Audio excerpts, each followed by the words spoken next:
சிறப்பு விருந்தினர் இயக்குனர் திரு பேரரசு அவர்கள், விருந்தினர் நடிகர் திரு போஸ் வெங்கட் அவர்களை அன்போடு மேடைக்கு அழைக்கிறோம். சிறப்பு விருந்தினர் நடிகர் வீரா அவர்களை அன்போடு மேடைக்கு அழைக்கிறோம். சிறப்பு விருந்தினர் நடிகை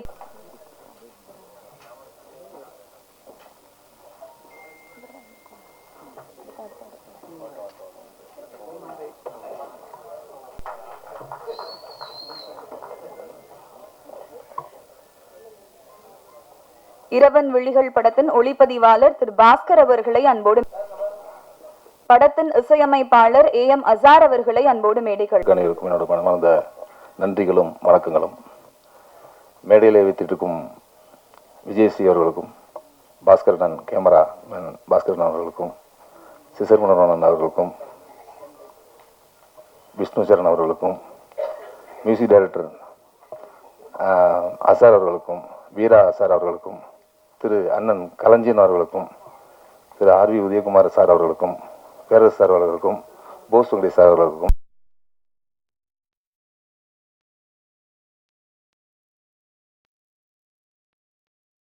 மகேந்திரன் அவர்களுக்கும், ப்ரொடியூசர் ஆகிய மகேந்திரன் அவர்களுக்கும் எனது மனமார்ந்த நன்றிகளும் வணக்கங்களும்.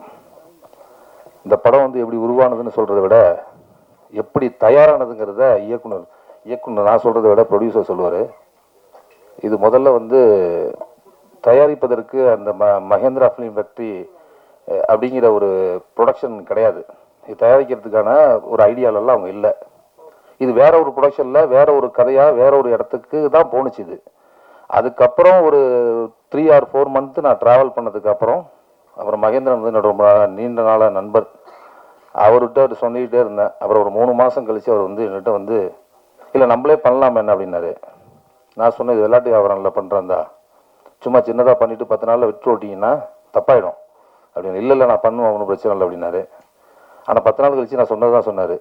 இல்லைண்ணா இது சரியாக வராப்புல இருக்கு, எனக்கு பயமாக இருக்குண்ணா அப்படின்னு சொல்லிட்டு திருப்பூர் ஒரு செவியில் போயிட்டு வந்ததுக்கப்புறம் சரி ஒன்றும் பிரச்சனை இல்லை, இப்போ ஹோல்ட் பண்ணால் நிறையா செலவு பண்ணியிருக்கோம், என்ன பண்ணுறதுன்னு தெரியல.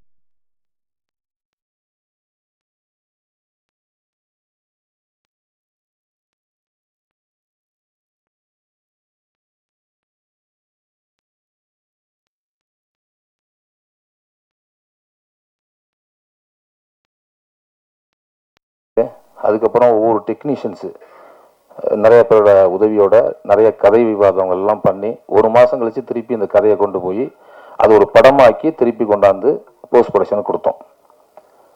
இது வந்து மிகப்பெரிய பங்கு ராமருக்கு இருக்குது. நம்ம ராமர் எடிட்டர் ராமருக்கு இருக்குது. வெங்கடேஷ் அண்ணன் அவங்க 2 பேராலையும் வர முடியல. அதனால் எங்கே இருந்தாலும் அவங்களோட வாழ்த்து எனக்கு இருக்குன்னு நம்புகிறேன். அவங்களுக்கு மிகப்பெரிய பங்கு இருக்குது. ராமர் வந்து ஒரு எடிட் பண்ணிவிட்டு இந்த படத்தை எடிட் பண்ணிட்டு அது நல்லா இருந்தால் மட்டும்தான் அதை வந்து கண்டினியூ பண்ணுவார். ராமரோட கேரக்டர் தெரிஞ்சிருக்கும்னு நினைக்கிறேன். மேக்ஸிமம் இங்கே உள்ள ஊடகங்கள் தெரிஞ்சிருக்கும்.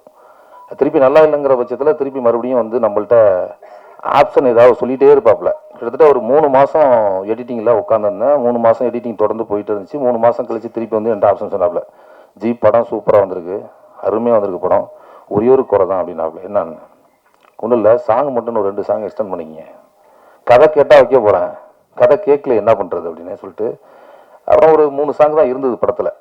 அப்புறம் திருப்பி மறுபடியும் இது எந்த ப்ரொடியூசருக்கு எந்த ஒரு தயாரிப்பாளருக்கு எப்படி கட்ஸ் வருங்கிறது எனக்கு ஆச்சரியமாக இருந்தது. திருப்பி இப்போ நான் தயாரிப்பாளர் சொல்லும்போது இல்லை 2 சாங் இருந்தால் நல்லாங்க சொல்கிறாங்க. இங்கே ஆடியன்ஸை திருப்திப்படுற எந்த அளவுக்கு திருப்திப்படுத்துகிறோமோ அந்த அளவுக்கு பிஸ்னஸையும் பார்க்க வேண்டியிருக்கு. அதனால நாங்கள் எங்களை நம்பி பணத்தை போட்டுறீங்க, என்னை நம்பிங்கிறத விட எங்களை நம்பி பணத்தை போட்டுறீங்க. மக்களை வந்து சந்தோஷப்படுத்துறதை தாண்டி ஒரு விஷயம் இங்கே இருக்குது. முதல்ல மக்களை சந்தோஷப்படுத்துறதுக்கான வழியை மட்டும் நீ என்கிட்ட கொடுத்துட்டீங்க. ஆனால் எனக்கு அதை தாண்டி ஒரு பெரிய பொறுப்பு இருக்குது. உங்கள்கிட்ட நான் வந்து நல்ல பேர் எடுத்து ஒன்றும் ஆக போகிறது இல்லை, ஆனால் வாங்கின பணத்தை திருப்பி சரியான முறையில் உங்கள்கிட்ட திருப்பி கொடுத்துன்னு நினைக்கிறேன். அதனால நம்ம வந்து 2 சாங் நம்ம டிஸ்கஸ் போய் வைக்கலான்னு சொன்னேன். கிட்டத்தட்ட ஒரு 13 நாள் 12 நாள் எடுத்த ஷூட்டே கட் பண்ணி தூக்கி போட்டோம். வேணாம் தயாரிப்புல இருந்து வேண்டாம், அது வேண்டாம்னா வேற மாதிரி நம்ம கொண்டு போய்க்கலாம் சொல்லி கட் பண்ணி தூக்கி போட்டு திருப்பி மறுபடியும் ஒரு கதையை ஸ்கிரிப்ட் ரெடி பண்ணி அந்த ஸ்கிரிப்டுக்கு இந்த கதையை நாட்டை ஓட்ட வச்சு திருப்பி மறுபடியும் அந்த பெரிய கதை திருப்பி பண்ணோம். திருப்பி ஒரு 45 days போனிச்சு, ஷூட் பண்ணிச்சு. அப்படிலாம் சப்போர்ட் பண்ணார் இவர். அப்படி வந்து ராமர் வந்து நமக்கு சப்போர்ட் பண்ணி கொடுத்தாரு. நிறைய விஷயங்கள் எடிட் முடிஞ்சதுக்கப்புறம் அது மாதிரி DAல வந்து ஹர்ஷவர்தன், ஹைஃப்ளை மீடியா ஹர்ஷவர்தன் வந்து இன்னைக்கு வரையும் இந்த நிமிஷம் வரையும் எனக்கு பேக் போன், பயங்கரமான பேக் போன் ஹர்ஷவர்தன். அது நிறைய சொல்லணும்னா சொல்லிட்டே இருக்கலாம், அவ்வளோ பேக் போன் எனக்கு. தான் அவர் வந்து இது வந்து ஓகே அப்படின்னு சொல்லி இல்லை ப்ரொஜெக்ஷன் பண்ணலாம், நோ ப்ராப்ளம், பார்த்தா கரெக்டாக இருக்குங்கிற பட்சத்தில் தான் அவர் ஒத்துக்கிட்டார். ஏன்னா இது வந்து ஒரு தடவை தான் பண்ணிட்டு நம்ம பயிலாம் திருப்பி இன்னொரு தடவை பண்ணலாம், இன்னொரு தடவை பண்ணலாங்கிற விஷயம் கிடையாது. இது ஒரு தடவை பண்ணுறோம், அது ஒழுங்காக பண்ணால் மட்டும்தான் இன்னொரு தடவை பண்ண முடியுங்கிற விஷயம் இது. அதனால அந்த ஒரு தடவை ஒழுங்காக பண்ணிடணும்னு நான் நினச்சேன். அதை நான் வந்து சரியாக வந்து பயன்படுத்தின்னு நினைக்கிறேன். ட்ரெய்லர் பார்த்துருப்பீங்க, பாடல்கள் பார்த்துருப்பீங்க, சரியாக வந்திருக்கும் நம்புகிறோம். சரியாக வந்திருக்கு. அது மக்களாகிய நீங்கள் தான் பார்த்துட்டு பெரிய ரெஸ்பான்சிபிள் பண்ணிங்க நம்பிக்கை இருக்குது, நம்பிக்கை பண்ணோம். இந்த பார்த்தீங்கன்னா இந்த கதையோட நாட் பார்த்தீங்கன்னா 1947 எல்லாம் பார்த்தீங்கன்னா சுதந்திரம் அடைந்ததுக்கு அப்புறம் 1947 சுதந்திரம் வந்துருச்சுன்னு சொல்கிறாங்க. நான் இன்னும் அதை நம்பலன்னு வச்சிங்களேன். சுதந்திரம் வந்துருச்சு. அதுக்கப்புறம் மிராசுகள் சில ஜமீன்தார்களோட கையில் ஆதிக்கம் இருந்ததாக சொல்லப்படுது. என்னோட கேள்விதான் எனக்கு, அதனால சொல்லப்படுது. நான் படித்ததை வச்சு நான் சொல்கிறேன். சில மிராசுகள் சில ஜமீன்தாரோட கையில் அந்த ஆதிக்கம் இருந்துச்சு. அப்படி இருக்கிற பட்சத்தில் வந்து பெண்கள் அடிமைப்படுத்தப்பட்டாங்க. பெண்கள் அடிமைப்படுத்தப்பட்டது இல்லாமல் நிறைய விஷயங்களுக்குள்ளார பெண்களை முடக்க பார்த்தாங்க. இதுக்குள்ளதான் நீங்க இருக்கணும், இதுக்கு மீறி போகக்கூடாது, போனாக்கா சாமி கண்ணை குத்திருங்கிற அளவுக்கு கொண்டு போய்விட்டாங்க. அதை வந்து சில முன்னோர்கள்லாம் வந்து மாற்றி அமைச்சாங்க. சில அரசியல் அமைப்பெல்லாம் வந்து மாற்றி அமைச்சது. சில முற்போக்கு சிந்தனைகள் வந்தது, மாற்றி அமைச்சது. அதுக்கப்புறம் சில சட்டங்கள் வந்துச்சு, திருத்தறதுக்கு சட்டங்கள் வந்துச்சு. இன்னைய வரையும் சட்டங்கள் வந்தாலும், முற்போக்கியாளர்கள் வந்தாலும், யாரு வந்தாலும், எது வந்தாலும் நடப்பவை நடந்து கொண்டே இருக்கிறது. ட்ரெயினில் வந்து இன்னைக்கு ஓடிட்டு இருக்க ட்ரெயினில் வந்து செயின் ஸ்டாம்பிங் பண்ணிட்டு அறுத்து போட்டு போகிறானுங்க. அது மாதிரி பார்த்தீங்கன்னா ரேப்பிங் நடக்குது. சின்ன குழந்தை, அந்த குழந்தைய பாலியல் வன்கொடுமை பண்ணுறாங்க. கிட்டத்தட்ட 40 பொண்ணு 50 பொண்ணை ஒரு கோயிலில் ரேப் பண்ணதாக சொல்லப்படுது. இது எல்லாமே சொல் கேள்விக்கிறதோட பார்க்கும் போதும் கேட்கும் போதும் மனசு அதிருது. அதோட விளைவு தான் இந்த இரவின் விழிகள். இந்த இரவின் விழிகளில் நான் என்ன சொல்லணும்னு நினச்சனோ அதை ரொம்ப தெளிவாகவும் தீர்க்கமாகவும் சொல்லியிருக்கேன். இந்த சமுதாயத்துக்கு என்னால் என்ன முடியும் அதை நான் வந்து ரொம்ப சீராகவும் நேராகவும் நான் பதிவு பண்ணியிருக்கேன்னு நம்புகிறேன். வந்திருக்க அனைவருக்கும் என்னோட மனமார்ந்த மீண்டும் நன்றி. ஊடகவியல் பத்திரிகை நண்பர்களுக்கும் என்னோட மனமார்ந்த நன்றி. என்னோட மூச்சே நீங்கள் தான். இந்த படத்தை எப்படியா கொண்டு போய் சேருங்க. நன்றி, வணக்கம். ரொம்ப கண்ணியமாக ஒர்க் பண்ணக்கூடிய ஒரு அழகான ஒரு அற்புதமான இசையை கொடுத்துருக்காரு இந்த படத்தில். ரொம்ப ரொம்ப ரொம்ப ரொம்ப மனசுக்கு நெருக்கமான இசையை கொடுத்துருக்காரு. நான் என்ன கேட்குறேனோ அதை கொடுப்பார். நான் என்ன சொல்ல வரணும் அதை கொடுப்பார். நான் ஃபோனில் ஜஸ்ட்டு சொல்லிட்டு நான் போகிறதுக்குள்ளார லெரிக்கில் எழுதி கொடுத்துருவாப்புல அரவிந்த் அக்ரம்.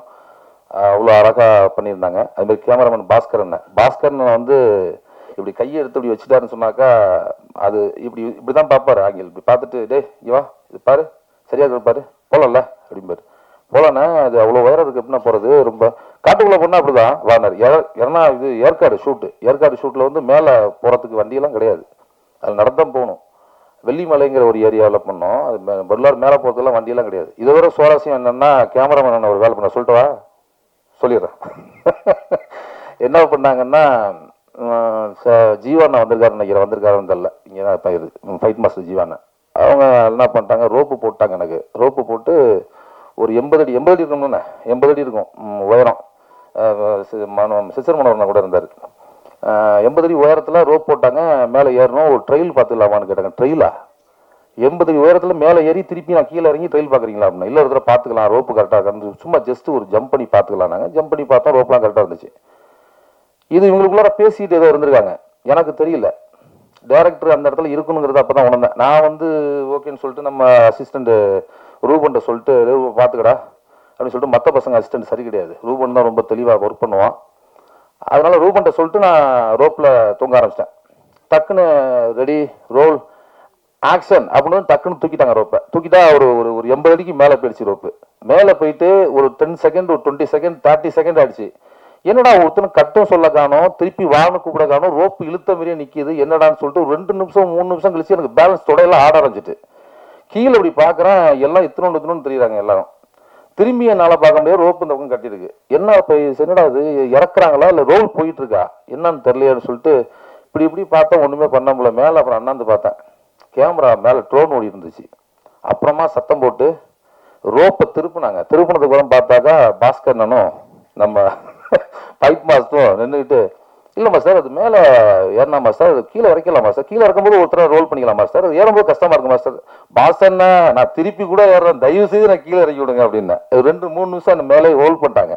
அவங்களுக்கு அவ்வளோ ஒரு கான்ஃபிடென்ட், நான் மேலே இருந்துருவேன், ஒன்றும் பிரச்சனை இல்லை, அவ்வளோ கான்ஃபிடென்ட். நான் உழைப்பை அவங்க பார்த்துட்டு மேலே இருந்தால் கரெக்டாக அவன் பண்ணுவான், கீழே இறக்கி வருவாங்கிற கான்ஃபிடென்ட்.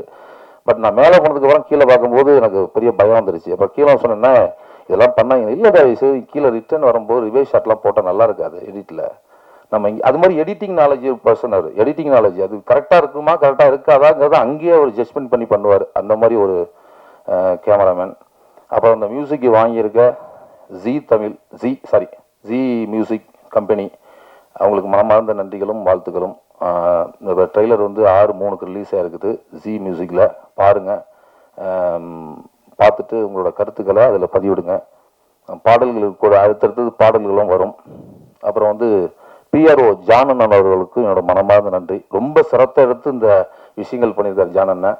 நிறையா விஷயங்கள் கிட்டத்தட்ட ஒரு 7 டேஸாக வந்து கூடவே ட்ராவல் பண்ணி அலைஞ்சிருக்கோம். இந்த இடத்துக்கு நான் வரத்துக்கு நம்ம அவ்வளோ சிரமப்பட்டு இந்த இடத்துக்கு வந்தாலும் சொல்லவில்லை, அதெல்லாம் சும்மா அது இப்போ தேவையில்லாத பேசுகிறதாயிடும். அதனால நான் இந்த இடத்துக்கு வரத்துக்கு நிறையா கஷ்டங்கள் பட்டிருக்கோம்.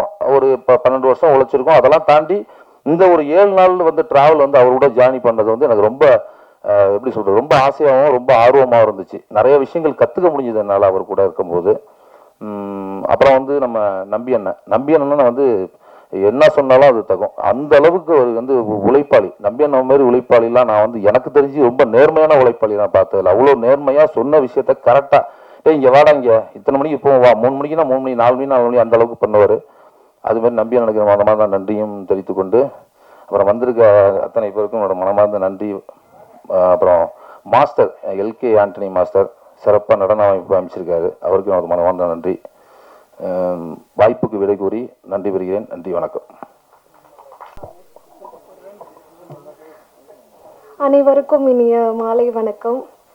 ஃபர்ஸ்ட் டைம் என்னை ஸ்டேஜில் கூப்பிட்டு பேச வச்சதுக்கு ஃபஸ்ட்டு நன்றி. இறைவருக்கு நன்றி, அப்பா அம்மாவுக்கு நன்றி. என்ன பேசுறதுன்னு தெரியல.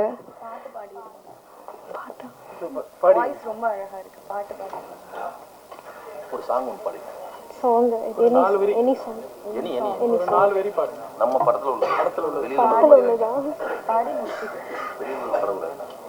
உனக்கு ஒன்று சொல்ல சொன்னது எனக்கு பாட்டு பாடி நம்ம முடிச்சுக்கலாம். ஓகே, பாடி முடிச்சுக்கலாம். 2 வார்த்தை மட்டும் பேசிக்கலாம். ஓகே. இந்த வாய்ப்பை எனக்கு கொடுத்த mister Azharuddin sir, music director of இரவின் விழிகள், அவருக்கு நன்றி சொல்லிக்கிறேன். அப்புறம் என்னோடய ஃப்ரெண்ட்ஸ், ஃபேமிலி, வெல்விஷஸ்லாம் வந்திருக்காங்க, அவங்களுக்கும் மிகப்பெரிய நன்றி. ஸோ 4 வார்த்தை நான் பாடிடுறேன். ஹே, உனக்கு ஒன்று சொல்ல தோணுது எனக்கு, ரெண்டு மனசு சேர துடிக்குது அதுக்கு, 3 முடிச்ச போடு கதவை மூடு, கட்டிலும் கொஞ்சம் வெக்கப்பட்டு சிரிக்கும், 4 பேரு வெளிய சத்தத்தை கேட்டு காத புத்தி கம படுக்கும். நன்றி. அனைவருக்கும் இனிய மாலை வணக்கம். என்ன பேசுறதுன்னு தெரியல, சொன்ன மாதிரி ரொம்ப நன்றி அசருதீன் ப்ரோவுக்கு. இந்த சாங் வந்து ஆக்சுவலி நான் பாடின சாங் பார்த்தீங்கன்னா இந்த படத்துக்கும் கொஞ்சம் அவுட் ஆஃப் ஜானர் மாதிரி இருக்கும், ஒரு ஸ்டைலான ஒரு சாங்காக கொடுத்துருக்காரு இந்த படத்தில். அந்த பாட்டுக்கு வந்து ரொம்ப ரொம்ப நன்றி. ரொம்ப ஒரு ப்ராமிசிங்கான மியூசிக் டைரக்டர் அவர். என்னென்னா சாங் ரெக்கார்ட் பண்ணும்போது பார்த்தீங்கன்னா எல்லாம் உட்காந்துட்டு அப்படியே பாடிட்டு இருப்போம், சைடில் ரெக்கார்ட் பண்ணிகிட்டு இருப்பாங்க. சார் வந்து பார்த்தீங்கன்னா எழுந்து நின்றுவார், பாட்டு ரெக்கார்ட் பண்ணி ஃபுல்லாக முடிக்கிற வரைக்கும் உட்காரவே மாட்டார். அதே மாதிரி நின்றுட்டாருன்னா இப்படி கண்ணை முடிக்குவார், பாட்டு போகிற வரைக்கும் அது ஃபுல் கான்சன்ட்ரேஷன் அப்படியே இருக்கும் அவருக்கு. அந்த பாட்டு அவ்வளோ பர்ஃபெக்ஷனாக வந்து ஒரு சாங்கும் ஒரு லைனும் டியூனில் வந்து அவ்வளோ ஒரு பர்ஃபெக்ஷனாக வந்து ஒர்க் பண்ணார். ரொம்ப நன்றி. அண்ட் வந்து இந்த லிரிசிஸ்ட் அக்ரம் சார் அவர்களுக்கும், அவரும் வந்து ரொம்ப கூடவே இருந்து இந்த சாங் வந்து எப்படி இன்னும் எமோட் பண்ணி அப்படி பாடுறது அந்த மேட்டர்லாம் வந்து நிறைய சொல்லி கொடுத்தாங்க பக்கத்துல இருந்து. ஸோ எல்லாருக்குமே ரொம்ப நன்றி, படக்குழுவினருக்கும் ரொம்ப நன்றி. Thank you so much. காப்பிரைட்ஸ் இருக்கு சார், பாடலாமா வித் யுவர் பெர்மிஷன்?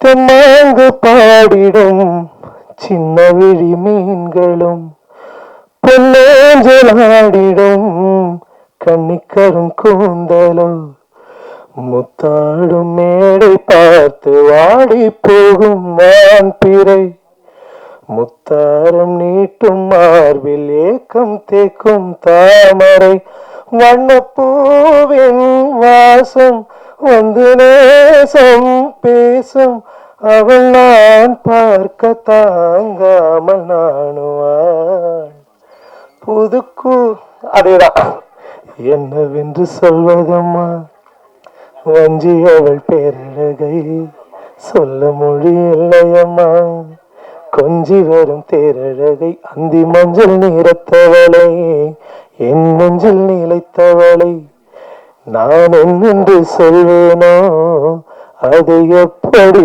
சொல்வேனோ அவளா தாரரா தாரரா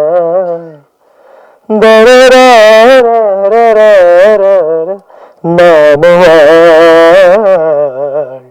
அவ்வளவுதான். தேங்க்யூ. இறைவனின் திருப்பெயராலும் தமிழனும் உயிர் பெயராலும் அனைவருக்கும் மாலை வணக்கம். முதல்ல வந்து உதயகுமார் சார் இருக்கும்போது என்ன பாடலாசிரியர்னு சொல்றதே ரொம்ப ஒரு பெருமையாக தான் நான் பார்க்குறேன். இரவின் விழிகள் இதில் மொத்தம் 5 பாட்டுக்கும் அஞ்சு விதமான பேக் ஸ்டோரிஸ் இருக்கும். படத்தில் இல்லை, எனக்கும் மியூசிக் டைரக்டருக்கும் நம்ம டைரக்டர் சாருக்கும் 5 விதமான பேக் ஸ்டோரிஸ் இருக்கு. இதில் அவரோட நம்பிக்கையை வந்து எந்த அளவுக்கு அப்படின்னா, என் பேரை வந்து அக்ரம், அவர் பேர் வந்து அசார். இவர் எங்கள்கிட்ட முதல்ல கேட்ட பாட்டு வந்து வாடா கருப்பா. எப்படி அதை நம்பினாரு, நாங்கள் வந்து அதை நல்ல விதமாக கொடுப்போம்னு தெரிஞ்சாரு. It's was like a big research. ஒரு பெரிய ரிசர்ச்சுக்கு அப்புறமா அந்த வாடா கருப்பா வந்து நாங்கள் வந்து எடுத்து பிடிச்சோம். நீங்கள் கேட்டிருப்பீங்கன்னு நினைக்கிறேன். அதே மாதிரி எங்களுக்கு ஒரு சின்ன ஹேபிட் இருக்கு, எனக்கும் அசார் ப்ரோக்கும். ஒன்ஸ் வந்து அந்த சாங் கம்ப்ளீட் ஆனதுக்கப்புறம் டிராஃப்ட் வாய்ஸ் வந்து நான் தான் கொடுப்பேன். நான் ஒரு பெரிய சிங்கர்னு நினச்சிக்கிட்டு நானாக கொடுத்துருவேன். ஒன்ஸ் வந்து அது அங்கேருந்து ஸ்டூடியோ போகும்போது மகாலிங்கம் சார் இப்போ வர முடியல, மகாலிங்கம் சார் வந்து அந்த பாட்டோட ஃபர்ஸ்ட் லைன் வந்து ஸ்டார்ட் பண்ணாங்க. அதோட முடிஞ்சிருச்சு. நான் டே இனிமேல் நீ வாழ்க்கையில் பாடாதரா, தயவு செஞ்சு பாடாத, சார் மாதிரி வாய்ஸ்லாம் இருக்கும்போது நீ பாடிடாதான்னு சொல்லிட்டு அதுக்கப்புறம் அந்த டிராஃப்ட் கொடுக்குற பழக்கத்தையே நான் விட்டுட்டேன். செகண்ட் வந்து மகேந்திரன் சார், ஒரு டைம் சாராக இருப்பார், இன்னொரு டைம் ப்ரோவாக இருப்பார், எங்களோட கேர்டேக்கர். ஸோ மோராலஸ் நான் இந்த இதில் தனிப்பட்டு யாருக்கும் தேங்க்ஸ் சொல்ல விரும்பலை. We are all team here. So இறுதியாக உங்களிடம் வந்து இரவின் விழிகள் உங்கள் கைக்கு வந்திருக்கு.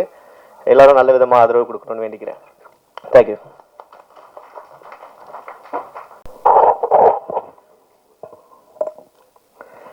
அனைவருக்கும் வணக்கம். கிட்டத்தட்ட ஒரு 1.5 மாதமாக நான் எந்த விழாவிலையும் கலந்துக்கல. அது காரணம் இப்போ சொல்லிட்டாங்க, நம்மளை கடத்திட்டாங்க. இரவின் விழிகள் வந்து சும்மா ஏதோ ஒரு ஆர்டினரியான ஒரு படமாக தான் இருக்கும்னு நினச்சிட்டு நான் ஒரு சாதாரணமாக தான் உட்காந்தேன். ஆனால் உண்மையாலுமே மிரட்டிட்டாங்க. Making is very good, all the best. இது ப்ரொடியூசரும் டைரக்டரும் 2 பேரும் சேர்ந்து நடித்து இதில் வந்து இந்த மாஸ்கை போட்டது ஒருத்தர், மாஸ்கை போட வச்சவர் ஒருத்தர் நினைக்கிறேன். கரெக்டா? அதுதான் அந்த மாஸ்கில் இருக்கிறவர். ஆமாம், 2 பேரும் பண்ணுற லொல்லு ஜாஸ்தியாக இருக்கும் போல் இருக்கு படத்தில். ரொம்ப அழகாக பண்ணியிருந்தாங்க மேக்கிங்கு. நம்ம கேமராமேனை சொல்லாமல் இருக்க முடியாது. நல்லா பியூட்டிஃபுல் ஷாட்ஸு. அந்த லொக்கேஷனில் எடுக்கிறது ரொம்ப டஃப், காட்டில் போய் எடுக்கிறதெல்லாம். அதுலேயும் வந்து ஒரு நேர்த்தியான ஒரு ஃபோட்டோகிராஃபி. மியூசிக் ரொம்ப நல்லா இருந்தது. ரொம்ப அந்த படத்தினுடைய கருவு கேட்டாற் போல் அந்த சஸ்பென்ஸு, த்ரில்லரும், அந்த பேங்கு நல்லா கலக்கியிருக்கீங்க. பாடலும் நல்லா இருக்கு.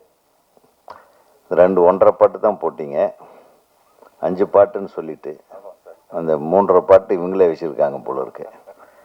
அந்த 3.5 பாட்டு போட்டிருந்தா இன்னும் கொஞ்சம் நேரம் நல்லா. எனக்கு பாடல் பார்க்குறதுல ரொம்ப ஆசை. ஏன்னா இந்த ஹீரோயினுங்களெல்லாம் அதை நல்லா பார்த்துருக்கலாமேன்னு ஆசை தான், வேற ஒன்றும். அவங்களுக்கும் அதான் எதிர்பார்த்தாங்க. ஏன்னா சாயந்தரம் ரொம்ப நேரமாக வெயிட் பண்ணிட்டு இருக்கிறவங்களுக்கு ஒரு அழகான விஷயம் கிடைக்கு பாருங்க. ஆமான்றாரு பாருங்க நம்ம அண்ணன்.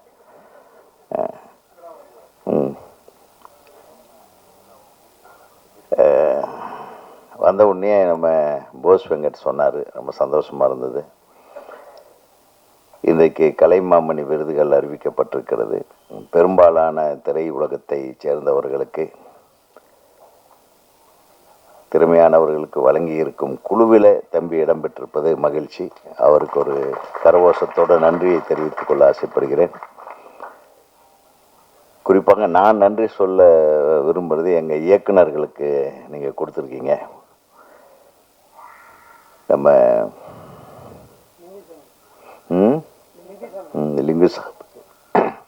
லிங்குசாமி, வெங்கட் பிரபுவா, எஸ்.ஜே. சூர்யா, அப்புறம் விக்ரமன் அவர்களுடைய துணைவியார், அவங்களுக்கு கொடுத்துருக்காங்க. ரொம்ப நன்றி. அதுக்கு நான் விக்ரமன் சார்பிலேயே நான் நன்றியை தெரிவிச்சுக்கிறேன் இந்த மேடையில். ஏன்னா இந்த மாதிரி தேர்வுக்குழுவில் இருக்கிறது ஒரு பெரிய கஷ்டமான விஷயம். சாதாரண விஷயம் இல்லை, சந்தோஷப்படக்கூடிய விஷயம் இல்லை. நிறைய ப்ரெஷர்ஸ் இருக்கும்.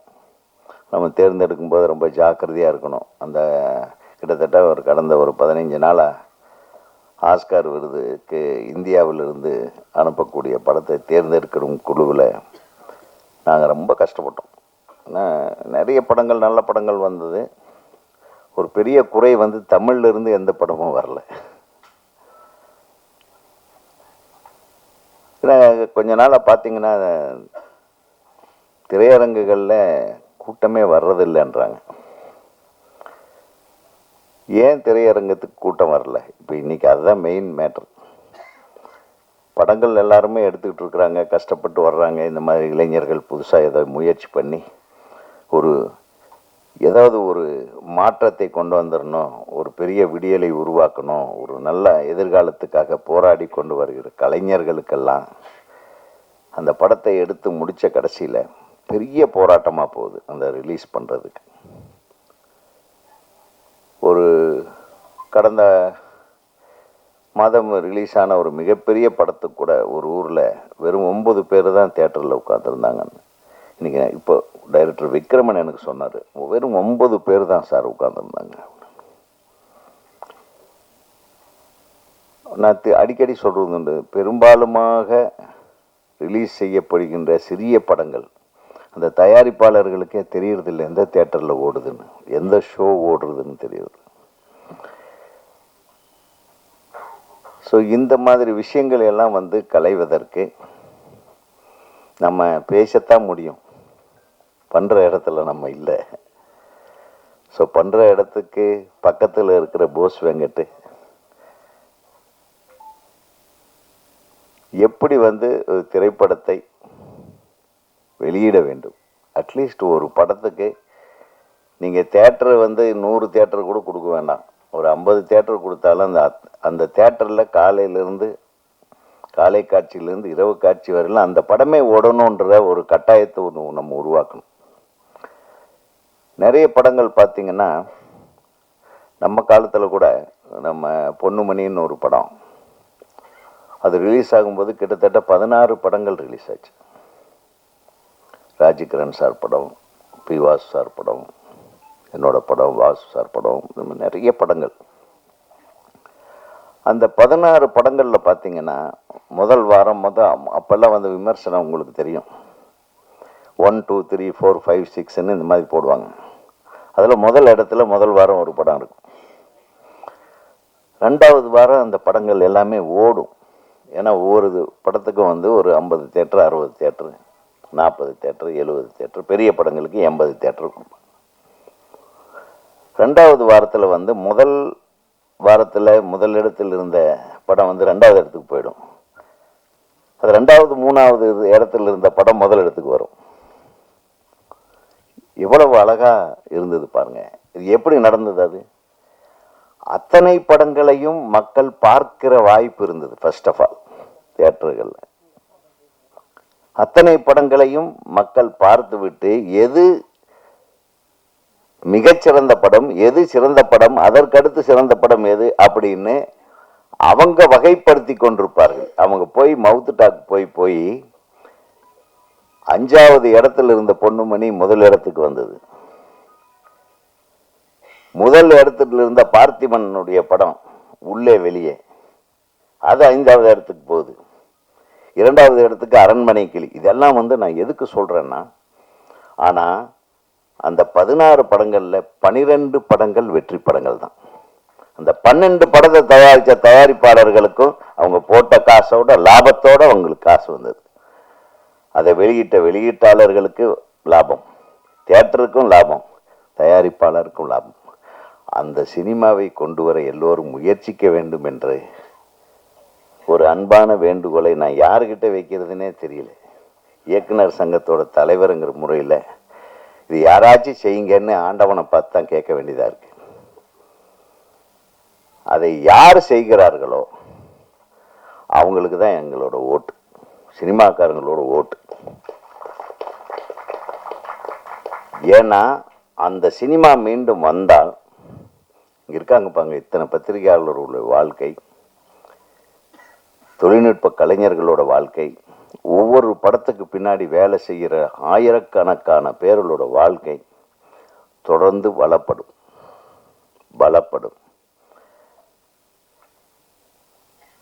இன்னைக்கு உலக அரங்கத்துக்கு ஒரு சினிமா போகிற தேர்வுக்குழுவில் இருக்கும்போது நான் போய் முதல்ல தேடி பார்த்தது தமிழ் படம் வந்திருக்கான்னா தமிழ் படம் வரல.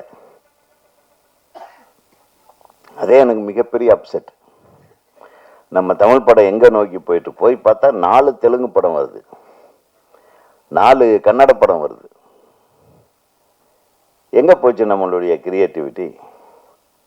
எங்க மிஸ் ஆகுது? எங்க நம்ம மிஸ் பண்றோம்?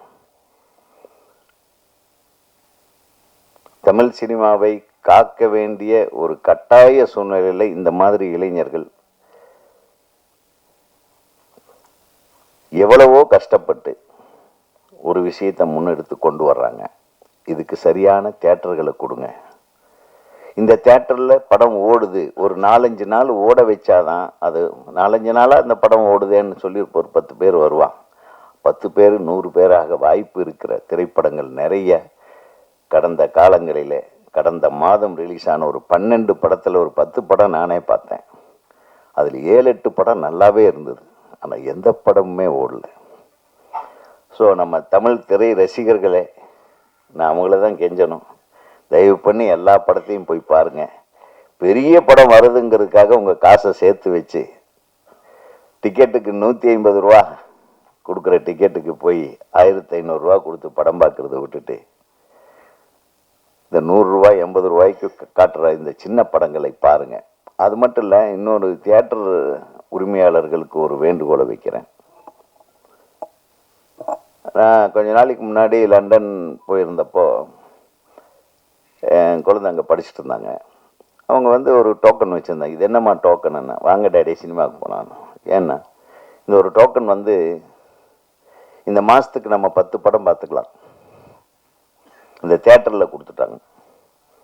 அந்த தேட்டரில் ஓடுற சினிமா 10 சினிமாவை ஒரு மாதத்துக்கு நம்ம பார்த்துடலாம். அதுக்கும் ஒரு அமௌண்ட், அவ்வளோதான். அந்த மாதிரி ஒரு 1000 ரூபா வசூல் பண்ணிவிட்டு ஒரு மாதத்துக்கு 10 படம் நாங்கள் தேட்டரில் பார்த்துக்கலாம் அப்படிங்கிற மாதிரியான டிக்கெட்டை கூட தியேட்டர் அதிபர்கள் விற்கல. எந்த படம் ஓடினாலும் போய் பார்த்துக்கலாம், எத்தனை தடவை வேணாலும் பார்த்துக்கலாம். இது எப்படி இருக்கு?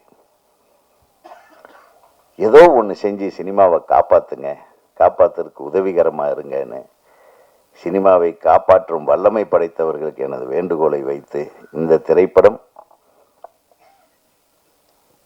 ஒரு மிகப்பெரிய கனவோடு எடுத்திருக்கிறார்கள். பார்த்திபன் சார்கிட்ட ஒர்க் பண்ணேன்னு சொன்னீங்க இல்லை? அந்த மேக்கிங் ஸ்டைல் தெரியுது. இந்த படத்தில் நீங்கள் சொல்ல வர்ற கருத்து நல்ல கருத்து. நீங்கள் அது குறிப்பிட்டு சொன்னீங்க. இன்னும் பெண்களுக்கு போதுமான அளவுக்கு பாதுகாப்பு இல்லாத ஒரு சூழ்நிலை தான் தமிழ்நாட்டில் இருந்து கொண்டிருக்கிறது. ஒவ்வொரு காலகட்டத்திலையும் அப்படித்தான் இருக்கு. எல்லா காலம் நான் இன்றைக்கு மட்டும் சொல்லலை. இவர் சொன்ன மாதிரி 47லேருந்து இன்னைக்கு வரையிலும் என்னைக்கு ஒரு பொம்பளை தனியாக மிட் நைட்டில் சுதந்திரமாக போயிட்டு வராளோ அன்றைக்கி தான் இந்த நாட்டுக்கு சுதந்திரம்னு சொன்னாங்க. அந்த சுதந்திரம் இன்னும் கிடைக்கல. ஏன் பகல் நேரத்திலேயே தனியாக போக முடியாது போல. ஆக ஒரு ஒரு குறிப்பிட்ட நோக்கத்தோடு எடுக்கப்பட்ட இந்த திரைப்படத்தை அனைவரும் ஆதரியுங்கள். அது தொடர்ந்து நம்ம ஆதரிக்கிறவங்க இங்கே தான் இருக்காங்க. நிச்சயமாக இந்த படத்தை பற்றி நல்லா எழுதுவாங்க. இந்த படத்தை பற்றி பரபரப்பான என்ன நிறைய பேர் பப்ளிசிட்டி பண்ண மாட்டேன்றாங்க. நம்ம பீரியட்லலாம் எப்படின்னா ஷூட்டிங்க்கு போகும்போது இருந்து ஸ்டில்ஸ் வர ஆரம்பிச்சிடும். இப்போ ஸ்டில்ஸே லீக் பண்ண மாட்டேன்றாங்க. என்னமோ ஒரு பேரை சொல்லி ஃபஸ்ட்டு லுக்கு, என்னங்கடா ஃபஸ்ட்டு லுக்கு, இப்படி எல்லாம் சொல்லி ஏமாற்றிட்டு இங்கிலீஷ்காரன் ஸ்டைலை மட்டும் ஃபாலோ பண்ணால் பார்த்தாது. நம்ம ஊரில் நமக்கு என்ன சாப்பாடோ அது அந்த மாதிரி பரிமாறினா தான் நம்மளுக்கு அது ஏற்ற மாதிரி ஆகும். அதனால் ஃபஸ்ட்டு ஷூட்டிங் போகும்போது ஃபஸ்ட்டு வீக்கில் என்னென்ன ஷூட் பண்ணுறோமோ என்னென்ன இதுக்கு அதுக்கெல்லாம் அனுப்புனீங்கன்னா அவங்கெல்லாம் அழகாக போடுவாங்க. ஒவ்வொரு படத்தை பற்றி எழுதுவாங்க. ஒரு 20 தடவையாவது ப்ரெஸ்ஸை கூப்பிட்டு நாங்கள் பேசுவோம். அந்த முறைகளை எல்லாம் திரும்பி கொண்டு வாங்க. இவங்ககிட்ட நிறைய வேலை வாங்கலாம். அவங்க ரெடியாக இருக்காங்க. கூப்பிட்ட என்னடா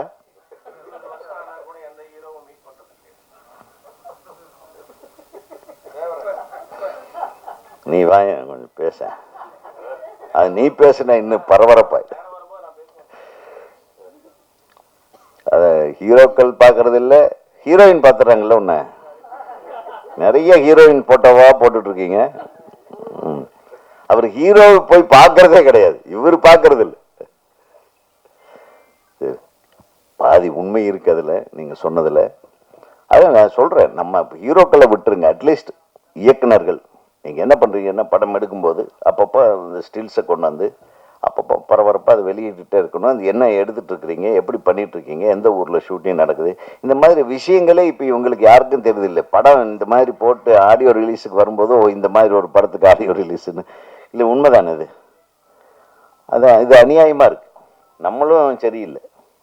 அதனால் நம்ம மேக்கிங்கில் கான்சன்ட்ரேட் பண்ணுறோமே தவிர இன்றைக்கி பப்ளிசிட்டிக்கு வந்து எல்லாம் ஒரே டைமில் வந்து நீங்கள் தான் உங்கள் கையில் தான் படம் இருக்குது, உங்கள் கையில் தான் படம் இருக்குன்னு சொல்லி அவங்க கையில் என்னத்த இருக்குது? பாவம் ஒன்றும் இல்லை.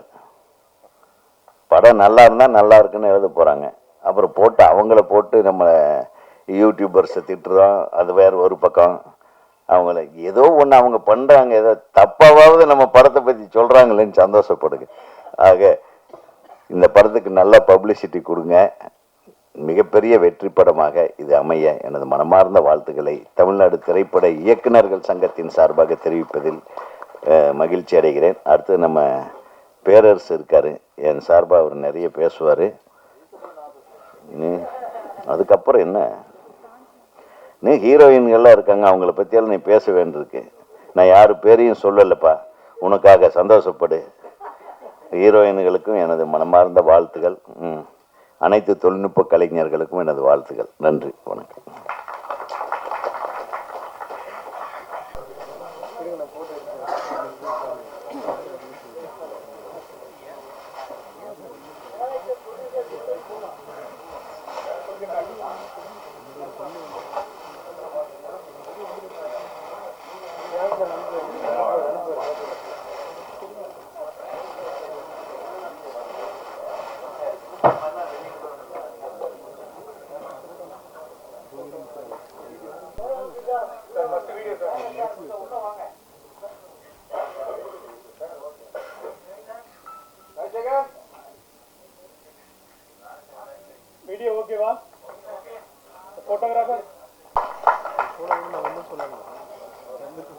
அடுத்த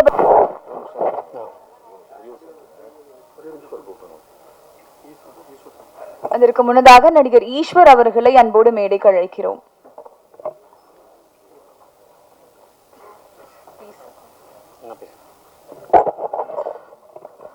இங்கே வந்திருக்கிற ப்ரெஸ் மீடியா எல்லாருக்கும் நன்றி. இரவின் விழிகள் ஒரு நல்ல ஒரு சைக்கோ த்ரில்லர் ஜானரில் ஒரு அருமையான படமாக உருவாக்கப்பட்டிருக்கு. ரொம்ப சந்தோஷமாக இருக்குது. இந்த படம் வந்து ரொம்ப வந்து ரிஸ்க் எடுத்து தான் பண்ணியிருக்காங்க. ஏன்னா வந்து டைரக்டர் அவர் என்ன எதிர்பார்த்தாரோ ஆக்சுவலாக வந்து அது சிறப்பாக வந்திருக்கு. 5 பாட்டுமே வந்து நல்லா வந்திருக்கு. அவரோட டேஸ்ட்டு படத்தில் ஒரு பாட்டுமே ஒரு ஜானரில் எக்ஸ்பெக்ட் பண்ணோம். அவர் எக்ஸ்பெக்ட் பண்ணது என்னவோ அது கிடச்சிருக்கு நான் நம்புகிறேன். பேக்ரவுண்ட் மியூசிக் வந்து ஒரு சீனுமே வந்து அவர் ஒரு சின்ன சின்ன விஷயங்களை வந்து ஒரு பார்த்து சொல்லுவார். அவர் என்ன நினைக்கிறாரோ அதை நான் கொடுத்துருக்கேன். அப்புறம் நம்ம இரவின் விழிகள் டீமில் இருக்க எல்லாருக்குமே, டெக்னீஷியன் எல்லாருக்குமே வந்து நன்றி. அப்புறம் ப்ரொடியூசர் சார் மகேந்திரன் சார், அவர் அப்புறம் டைரக்டர் செக்கர் ராஜேஷ் ப்ரோ சொல்கிறது எப்படி சொல்கிறதுன்னு தெரில. ஏன்னா வந்து அவர் எனக்கு எல்லா விதத்துலேயுமே பயங்கர சப்போர்ட்டாக இருந்து இது நல்லா வரணும். ஏன்னா மியூசிக் வந்து ஒரு படத்துக்கு எந்த அளவுக்கு முக்கியங்கிறது எல்லாருக்குமே தெரியும். அது ஒவ்வொரு சீன்லேயுமே பார்த்து அவர் பண்ணார். அதே மாதிரி நல்லா வந்திருக்கு. அப்புறம் என் படத்தில் 5 பாட்டுக்கும் பாடின சிங்கர்ஸ் விஷ்ணு சரண், அப்புறம் வந்து விஜயஸ்ரீ, லிரிக்ஸ் எழுதின அரவிந்த் அக்ரம். அவர் என்ன அந்த லிரிக்ஸ் வந்து ஒரு பாட்டுமே பார்த்து அவர் ஒரு தடவை அனுப்புனாருன்னா அதில் எந்த ஒரு கரெக்ஷனுமே இருக்காது. அவர் டைரக்டருமே அப்படி தான் அவர் சொல்லுவார். ஏன்னா அவ்வளோ பர்ஃபெக்டாக அவர் எழுதி கொடுத்தாரு. அதே மாதிரி பாட்டுமே நல்லா வந்துருந்துச்சு. அப்புறம் வேறு யார் மிஸ் பண்ணுறேன்னு தெரில. ஏன்னா எனக்கு ரொம்ப பதட்டமாக இருக்குது, பேசுகிறதே இல்லை ஸ்டேஜில் ஃபஸ்ட் டைம். ஸோ எல்லாருக்குமே நன்றி, இங்கே இருந்திருக்கிற எல்லாருக்கும். இந்த படம் வந்து எல்லாத்தையும் போய் சேரணும்னு நான் வந்து நினைக்கிறேன். அப்புறம் முக்கியமாக கானா கௌரி சங்கர், அவர் வந்து நல்லா பாடி கொடுத்துருக்க ஒரு சாங் பாடியிருக்காரு. ஸோ அவருக்குமே நன்றி. மகாலிங்கம் அண்ணன், அவரை நான் வந்து ஆக்சுவலாக மறந்துட்டேன், சாரி. ஆக்சுவலாக அவர் வந்து வாடா கருப்பா சாங் வந்து நீங்கள் பார்த்துருப்பீங்க. ஸ்டுடியோவில் வந்து அவர் வந்து ஃபஸ்ட் டைம் அந்த ஸ்டுடியோக்குள்ளே வந்தோடனே பாட்டை கேட்டோன்னே அவர் வந்து கண்டிப்பாக பண்ணலாம்ப்பா, ரொம்ப நல்லா இருக்கு பாட்டு அப்படின்னு தான் சொன்னார். தவிர வேறு எந்த ஒரு எதுவுமே இல்லை, அப்படி இப்படின்னு எதுவுமே சொல்லலை. ஆரம்பித்து முடிகிற வரைக்கும் அவரோட ஃபுல் எஃபெக்ட் போட்டு அந்த பாட்டை வந்து ரெக்கார்ட் பண்ணி கொடுத்துருந்தாரு. ரொம்ப ரொம்ப சந்தோஷமாக இருந்தது. அந்த பாட்டு வந்து எந்த அளவுக்கு வந்திருக்கு நீங்கள் பார்த்துருப்பீங்க. படத்துலையும் ஒரு விஷுவலோட பார்க்கும்போது, கதையோடு பார்க்கும்போது உங்களுக்கு பிடிக்கும். ரொம்ப நன்றி எல்லாருக்குமே. Thank you so much. இந்த வாய்ப்பை எனக்கு கொடுத்த இரவின் விழிகள் டீம், அப்புறம் என்னோடய அம்மாக்கும் என்னோடய ஒய்ஃபுக்கும் வந்து நான் ரொம்ப நன்றி தெரிவிச்சுக்கிறேன். Thank you so much. நன்றி. மாலை வணக்கம். ஹலோ மச்சாஸ், எல்லாரும் நல்லா இருக்கீங்களா? இங்கே வந்ததுக்கு எல்லாருக்கும் ரொம்ப நன்றி.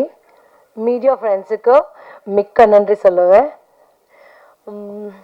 Ajith sir, mister perfectionist.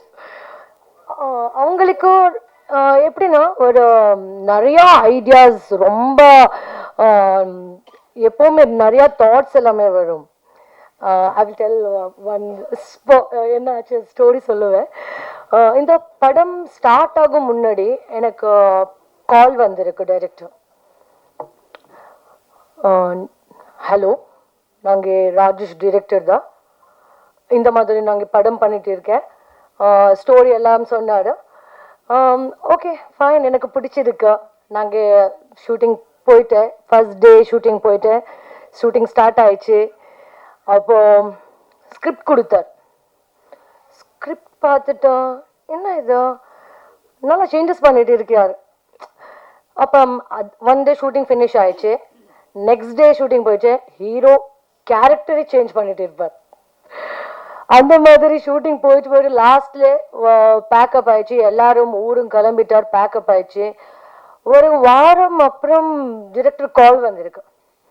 Neema, அந்த சீன் கொஞ்சம் எனக்கு வேறு ஐடியா வந்திருக்கு, நீங்கள் நெக்ஸ்ட் வாரம்ல ஃப்ரீ இருக்கீங்க, நீங்கள் ஷூட்டிங்குக்கு வாங்க. ஓகே சார், நாங்கள் வரோம், நாங்கள் ரெடி இருக்கேன். அதுவும் ஷூட்டிங் ஃபினிஷ் ஆயிடுச்சு. எல்லாரும் பேக்கப் பண்ணிட்டு எல்லாரும் டாட்டா பை பை சொன்னார், கிளம்பிட்டார். அப்புறம் 2 வாரம் அப்புறம் நான் தான் கால் பண்ணியிருக்கேன் டிரெக்டருக்கு. ஹலோ சார், எப்படி இருக்கீங்க? நீமா, நான் எடிட்டிங் பார்த்தேன், அது கொஞ்சம் அது ஹீரோ போர்ஷன்ல கொஞ்சம் எனக்கு அது சாட்டிஸ்ஃபேக்ஷன் இல்லை, நாங்கள் திருப்பி ரீஷூட் பண்ணிட்டு போயிட்டு இருக்கேன். அந்த மாதிரி ஒரு டெடிகேட்டடா ஃபோக்கஸ்டான டிரெக்டர். எப்போவுமே எல்லா ஸ்டெப்ல நிறையா அவர் இம்ப்ரூவ்மெண்ட் பண்ணுவார். அப்புறம் ஆக்டர்ஸ் கேலிபரும் பார்த்துட்டு அவர் கேரக்டரைசேஷன் ரொம்ப அழகா கொடுத்தாரு. சார், என்னன்னா உங்களுக்கு பார்க்கும்போது எனக்கு சில டைம் அன்யன் படம் ஞாபகம் வரும். எப்படின்னா காலையில் நாங்கள் ஷூட்டிங் போகும் முன்னாடி நாங்கள் பார்த்தேன். Hello sir, good morning. Ambi Madhuri, good morning நீமா. அங்கே திடீர்னு நாங்கள் ஸ்பாட்டுக்கு போயிட்டு பார்த்தேன். சடனாக அன்யன் கேரக்டர் வந்திருக்கு. அவ்வளோ எனர்ஜி, அவ்வளோ லைக், ஏய் ரூபன் எங்கே ஆர்டிஸ்ட், எங்கே ஆர்டிஸ்ட் கூப்பிடுங்க, மேக்கப் மேன் எங்கே மேக்கப் மேன் கூப்பிடுங்க, அந்த மாதிரி அவ்வளோ எனர்ஜி இருக்கு. ஸோ ஃபைனலி ஷூட் பேக்கப் ஆயிடுச்சு. லாஸ்ட் யார் வரும்? ஸோ ஃபைனலி யாரும் கேரக்டர் வரும். சொல்லுவேன். ஃபைனலி ரெமோ கேரக்டர் வரும். ஹேய், சூப்பரா வந்திருக்கு, சூப்பரா அழகா வந்திருக்கு. அந்த மாதிரி ஒரு டெடிகேட்டட் ஆக்டர் தான். Actor, director and versatile human being. Sir, எனக்கு இந்த படத்திலே ஏன் நம்பிக்கை வச்சிருக்கிறதுக்கு, அப்புறம் இந்த படத்தில் எனக்கு ஆப்பர்ச்சுனிட்டி கொடுத்ததுக்கு மிக்க நன்றி சொல்லுவேன். அண்ட் இந்த ஸ்பெஷல் டேல ஒரு ஸ்பெஷல் பர்சன் மாதிரி பேசும். அசர் music director, your music has really been magical. அப்புறம் அந்த சாங் நீங்கள் today you didn't play it, but அந்த கக்கமோ சாங் மாதிரி சொல்லும்னாங்க. ரியலி ஒரு யூனிக்கான steps. I have to really appreciate Anthony Master for this. He made sure every steps matched the mood of the music. Really, it was great fun working with you, sir. And DOP sir, Bhaskar sir, அவங்களுக்கு ரொம்ப patience, ரொம்ப creative, அப்புறம் ரொம்ப கிரியேட்டிவாக like he had shown every ஃப்ரேம்ஸில் ஒரு கிரியேட்டிவான அழகாக காமிச்சார். He made sure he had shown the story like very beautifully through his lens. And எல்லாருக்கும் இங்கே என் கூட மகேந்தர் இந்த படத்தில் ஒரு பேக் போன், இந்த மெயின் பில்லர் தான் சொல்லும். Producer cum hero. எனக்கு உங்களுக்கு கூட ஒர்க் பண்ணுறதுக்கு ரொம்ப சந்தோஷமாயிடுச்சு. நீங்கள் ரொம்ப சப்போர்ட்டிவ் ஃப்ரம் த பிகினிங், ரொம்ப சப்போர்ட்டிவாக பண்ணிட்டு இருக்கிறார் அண்ட் இருந்தார். ஸோ இங்கே என் கூட ஒர்க் பண்ணிட்டு எல்லாருக்கும் டெக்னீஷியன்ஸ் அண்ட் ஆக்டர்ஸ் எல்லாரும் ரொம்ப சப்போர்ட் பண்ணிட்டு இருக்கார். எல்லாருக்கும் ரொம்ப நன்றி. இங்கே அப்புறம் என்ன சொல்லும், ஸோ சூன் நம்ம படம் ரிலீஸ் ஆகும். எல்லாரும் தியேட்டர் போயிட்டு மூவி பாருங்க. நீங்க மட்டுமல்ல, உங்கள் குடும்பம், நண்பர்கள் கூட மூவி போயிட்டு பாருங்க. உங்கள் ஆசீர்வாதம் எனக்கு, என்னோட டீமுக்கு வேணும். அண்ட் நாங்கள் ஏதாவது தப்பா பேசிட்டு மன்னித்து விடுங்கள். அண்ட் நன்றி. இனியாயிராவ்.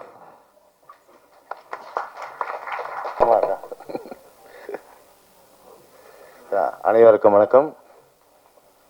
எனக்கு உயிர் கொடுத்த எங்கள் அம்மா அப்பாவுக்கு முதல் வணக்கம். ஓகேவாப்பா? படம் பார்த்தேன், ரொம்ப அருமையாக இருக்கு. நான் இதில் ஒரு அருமையான கேரக்டர் ஒன்று பண்ணியிருக்கேன். அதுக்கு காரணம் வந்து என் நண்பன் அந்தோனி, டான்ஸ் மாஸ்டர்.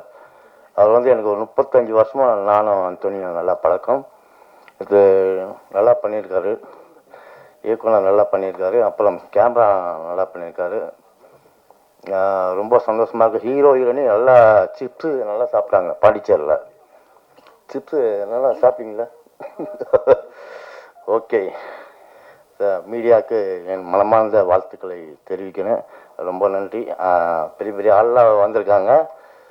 ரொம்ப சந்தோஷமாக இருக்குது. படம் வந்து குடும்பத்தோடு வந்து தியேட்டரில் பார்த்தா ரொம்ப சந்தோஷமாக இருக்கும். ஒரு வித்தியாசமாக பண்ணியிருக்காரு இயக்குனர். அவருக்கு என் மனமார்ந்த வாழ்த்துக்கள் தெரிவிக்கிறேன். நன்றி, வணக்கம். அனைவருக்கும் வணக்கம். இந்த படத்தில் எனக்கு ஒரு சாங் தான் முதல்ல கொடுத்தாங்க. என்னை டைரக்டருக்கு எனக்கும் பெருசாக அறிமுகம் இல்லை. ஃபைட் மாஸ்டர் சரவணன் அவர் அறிமுகப்படுத்தி வச்சார். ஒரு சாங் பண்ணேன், அது பிடிச்சி போயிட்டு அடுத்த சாங் கொடுத்தாங்க, அந்த சாங்கும் நல்லா பண்ணேன். இப்படியா 4 சாங்கும் நானே கோரியோகிராஃப் பண்ணுறதுக்கு எனக்கு வாய்ப்பு கொடுத்த இயக்குனர் ராஜேஷ் சார் அவர்களுக்கு ரொம்ப நன்றி. தயாரிப்பாளர் மகேந்திரன் சார் அவர்களுக்கும் ரொம்ப நன்றி. எனக்கு வந்து இது வேணும் அது வேணும் அது வேணும் அப்படிலாம் கேட்கல. நான் கேட்கறதுக்கு முன்னாடி அவங்களே எல்லா வசதிகளும் செஞ்சு கொடுத்தாங்க. அதுக்காக தயாரிப்பாளருக்கு ரொம்ப ரொம்ப நன்றி சொல்கிறேன். அவரே கதாநாயகனாக நடித்தார். அவரை ஆட வைக்கிறதுக்கு எக்ஸ்ட்ரா சம்பளம் கொடுத்தாங்க, எனக்கு எக்ஸ்ட்ரா சம்பளம் கொடுத்தாங்க. அதுக்காக ரொம்ப நன்றி. பாருங்கள், இப்போ பார்க்குறதுக்கு அவர் அப்படி சாதாரணமாக இருக்கும், ஸ்க்ரீனில் பாருங்கள் செம்மையாக பர்ஃபார்ம் பண்ணியிருப்பார். உண்மையாகவே சொல்கிறேன், அந்த அளவுக்கு அவரை வேலை வாங்கியிருக்கோம். எனக்கு நிறைய ஒத்துழைப்பு கொடுத்தாரு. நான் என்ன சொன்னாலும் மாஸ்டர் சொல்லுங்கள் மாஸ்டர், செய்கிறேன் ஒரு 10 தடவைன்னா கூட அவர் எனர்ஜி குறையாமல் பண்ணார். அவரை பண்ண வச்சார் டைரக்டர். அந்தளவுக்கு ஒரு குடும்பமாக இருந்தோம் நாங்கள். எப்படின்னா ஒரு டெக்னீஷியன் மாதிரி தனித்தனியாக அவங்க வந்தோமா வேலையை முடித்தோமா அப்படி இல்லாமல் ஒரு குடும்பமாக இருந்து அழகாக அந்த படத்தை முடிச்சிருக்கோம். ஸோ நீங்கள் எல்லோரும் இந்த படத்தை பார்த்து வெற்றி படமாக ஆக்கணும்னு உங்கள் எல்லோரையும் வேண்டி கேட்டுக்கிறேன். நன்றி, வணக்கம்.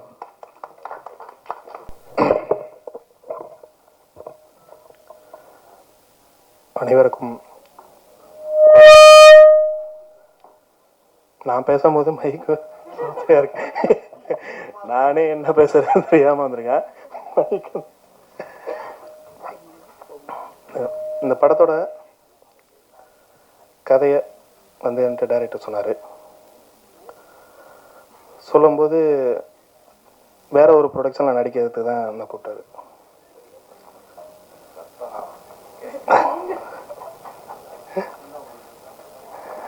ஆனால் அந்த கதையை கேட்டதுக்கப்புறம் நானே ப்ரொடக்ஷன் பண்ணுறேன் அப்படின்னு சொல்லி சொன்னேன்.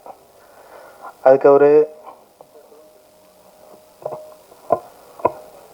சரி பண்ணுங்க அப்படின்னு சொல்லி சொன்னார். அப்படி தான் இந்த கதையில் நடிக்கிறது பண்ணோம். நான் ஹீரோவை பண்ண சொன்னார், நான் வேணாம் அப்படின்னு சொன்னேன். எனக்கு அதெல்லாம் வராது, நீங்கள் வேறு யாராவது போடுங்க அப்படின்னு சொன்னேன். இல்லை நீங்கள் ப்ரொடியூஸ் பண்ணிவிட்டு நீங்களே நடிக்கலாம், எப்படி நீங்கள் நடித்தே ஆகணும் அப்படின்னு எனக்கு கட்டாயப்படுத்தினேன். அதுக்கு அவர் எவ்வளோ நான் கஷ்டப்பட்டதோட அவர் கஷ்டப்பட்டது தான் அதிகமாக.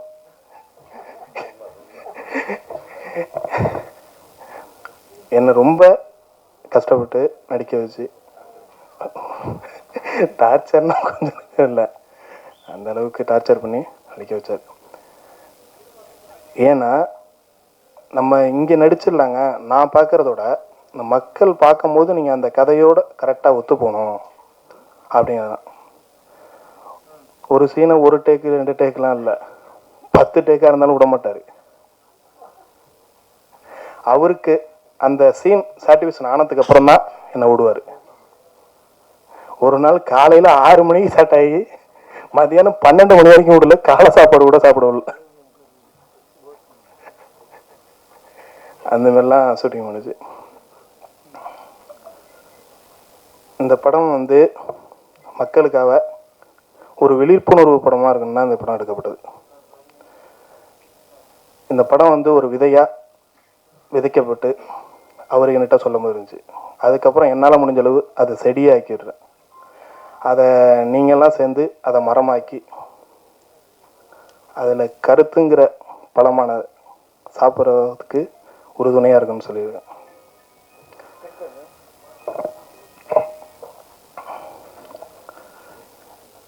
அனைத்து ஊடக நண்பர்கள் இதற்கு ஆதரவாக இந்த படத்தை மக்களுக்கு அனைவருக்கும் கொண்டு சேர்த்து ஆதரவு தருமாறு மிகவும் தாழ்மையாக கேட்டு நன்றி கூறி விடைபெறுகிறேன். நன்றி, வணக்கம்.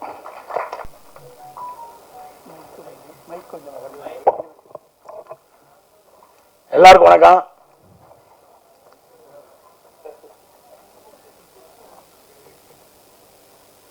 அந்தோணி மாஸ்டர் மூலிய பார்த்தா இந்த படம் எனக்கு கிடச்சிச்சு. இங்கே என்னை வளர்த்து விட்ட ஜாம்பவானம் எல்லாருமே உட்காந்துருக்காங்க. என்னை துளி தந்த காலத்தில் முதல்ல ஒரு பக்கத்தில் இருக்கிற ஒரு ராம்சியார் உட்காந்துருக்காங்க. என்னை வந்து ஒரு சாதாரண ஆஃபீஸ் பாயாக ப்ரொடக்ஷனாக இருந்த என்ன இன்னைக்கு ஒரு 350 படம் 400 படம் நடக்கிற காரகர்த்த முதலாளி ஆகிய நீங்கள் முன்னாடி உட்காந்துருக்கீங்க. நீங்கள் தான் என்னை வளர்த்து ஒரு சாதாரண பழனிசாமியாக இருந்த என்ன சிசர்மனோரை வளர்த்து இன்னைக்கு இந்த அளவுக்கு பெருசாக ஆகி கொண்டது நீங்கள் தான். இந்த படத்தில் ஒரு அருமையான கேரக்டர் அந்தோர் மாணிக்கம் மூலியமாக கிடைச்சி டைரக்டர் பேசினாங்க. ஒரு 25 நாள் வேணும்னு சொன்னாங்க. வெள்ளிமலை போனோம். டைரக்டர் இந்த மாதிரி எத்தனை படம் ஒர்க் பண்ணாருன்னு தெரியல. நம்ம சினிமாவில் எல்லாம் ஊறிட்டு தான் இருக்குது. நம்ம பார்க்காத வேலை இல்லை, அவ்வளோ வேலையை பார்த்துட்டு வந்திருக்கோம். கிட்டத்தட்ட ஒரு 25 நாள் படத்தை 15 நாளில் வந்து அதாவது உட்கார விட மாட்டார். ஒரு அருமையான கதை. இந்த இன்றைய காலகட்டத்துக்கு நிச்சயமாக இந்த கதை வந்து மிகப்பெரிய லெவலுக்கு வரும். அதை கொண்டே சேர்க்க வேண்டிய பொறுப்பு உங்கள்கிட்ட இருக்குது. உங்கள் பாதை தொட்டு கேட்டுக்கிறேன். அருமையான கதை. தயாரிப்பாளர் மகேந்திரன் ஹீரோ. ஒரு 5 மணி கரண்ட் அந்த ஏரியாவில் திடீர்னு பார்த்தா கரண்ட் இருக்காது. லாரியில் தண்ணி வாங்கி எல்லாம் குடிச்சிட்டு இருட்டுக்குள்ள திருவான். 5 மணிக்கு பார்த்தா அவர் காரில் பிளேட் எடுத்துட்டு இருப்பார். நான் ஏன்னா ப்ரொடக்ஷனில் நான் பார்த்த வேலை. நான் வந்து வேளாத்த கிட்டத்தட்ட 100-150 படத்துக்கு நான் ப்ரொடக்ஷன் அசிஸ்டன்ட் ஆஃபீஸ் பாயா எல்லா வேளாத்தரும் அந்த வேலையை ஒரு ஹீரோ தயாரிப்பாளர் பார்த்தா நம்ம நான் வந்து லாரியில் தண்ணி வந்துருக்கு பிடிக்கலான்னு பிடிச்சிட்டு ரூம் எடுத்துட்டு போறதுக்குன்னா இவர் வந்து பிளேட் எடுத்து காரில் வச்சுட்டு பாரு. இந்த படத்தில் வந்து ஒரு ப்ரொடியூசரு அவர் எத்தனை பெரிய ஆளு ஒரு படத்தையும் போட்டு இந்த படத்தில் நடிச்சு அந்த ஸ்பாட்ல போய் இதைட்டு எந்த வேலையும் பாதிக்கூடாத காட்டி அவ்வளோ கஷ்டப்பட்டார் இந்த படத்துக்காண்டி. இயக்குனர் அங்கே வந்து அதாவது ஒரு சீன் இன்னைக்கு 3 சீன் 4 சீன் பிளான் பண்ணிப்பாங்க, 6 சீன் எடுப்பார். Fast ready ready ready Ruben கத்திக்கிட்டே இருப்பார். நானும் சேரன் சார் அவரும் என்ன பண்ணி மிகப்பெரிய ஆர்டிஸ்ட். டைலாக் பக்கமா இருக்கும். போலாம் பாரு. நிச்சயமா அது எங்களால் முடிஞ்ச அளவுக்கு பண்ணியிருக்கோம். அது காரணகர்த்தா டைரக்டர் தான் சிக்கன் ராஜேஷ் சார். அருமையான இயக்குனர், அருமையான கதை. இந்த படத்தை நீங்கள் கொண்டு போய் சேர்த்து இந்த படத்தை மிகப்பெரிய வெற்றி படமாக்கணும். மகேந்திரனை நிச்சயமா பெரிய லெவலுக்கு வரணும். இதில் வேற இந்த பாஸ்கர் சார் கேமராமேன் பாருங்க ஒன்றுமே தெரியாம பேர் உட்காந்து காப்பிடுங்க. கொலையை அத்தே விடுவார். ஒன்றுமே இல்லை. ரெடி போலாம் பேர். வெயில் இல்லாட்டாலும் மழை பெஞ்சாலும் சாட்டை எடுப்பார். இருட்டா இருந்தாலும் சாட்டை எடுப்பார். அவர் இந்த பாஸ்கரனை வந்து அவ்வளோ ஒரு திறமையான ஆள். நிச்சயமா வந்து இந்த டீம் இதில் வேலை பார்த்த அத்தனை பேருமே நிச்சயமா டைரக்டர் வந்து இது வந்து படம்லாம் சொன்னால் யாரெல்லாம் நம்ப மாட்டேன் நான். கிட்டத்தட்ட அவர் ஏற்கனவே 15 படம் பண்ண மாதிரி இந்த படம் பண்ணார். இந்த படம் வந்து அவ்வளோ நல்லா வந்திருக்கு. இந்த படத்தை வந்து கொண்டு போய் சேர்த்து ஓட வைக்கிறது உங்கள் கடமை, உங்கள் கையில் இருக்குது. உங்கள் பொற்பான் தொட்டு எனக்கு இந்த வாய்ப்பளித்த அனைவருக்கும் நன்றி தெரிவிச்சுட்டு விடைபெற. நன்றி, வணக்கம்.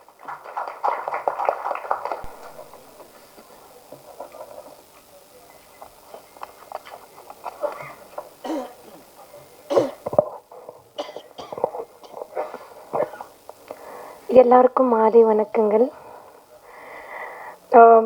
இந்த இரவின் விழிகள் படத்தோட காஸ்ட் அண்ட் க்ரூ, அவங்களோட இயக்குனர், அவங்க தயாரிப்பாளர் ரொம்பவே அழகான ஒரு விஷயத்தை வந்த உடனே சொன்னாங்க. பெண்கள் பற்றி, அவங்களோட சுதந்திரத்தை பற்றி அவங்க பேசினாங்க. சொல்லிட்டு பட் உண்மையான சுதந்திரம் என்னது ஆக்சுவலி?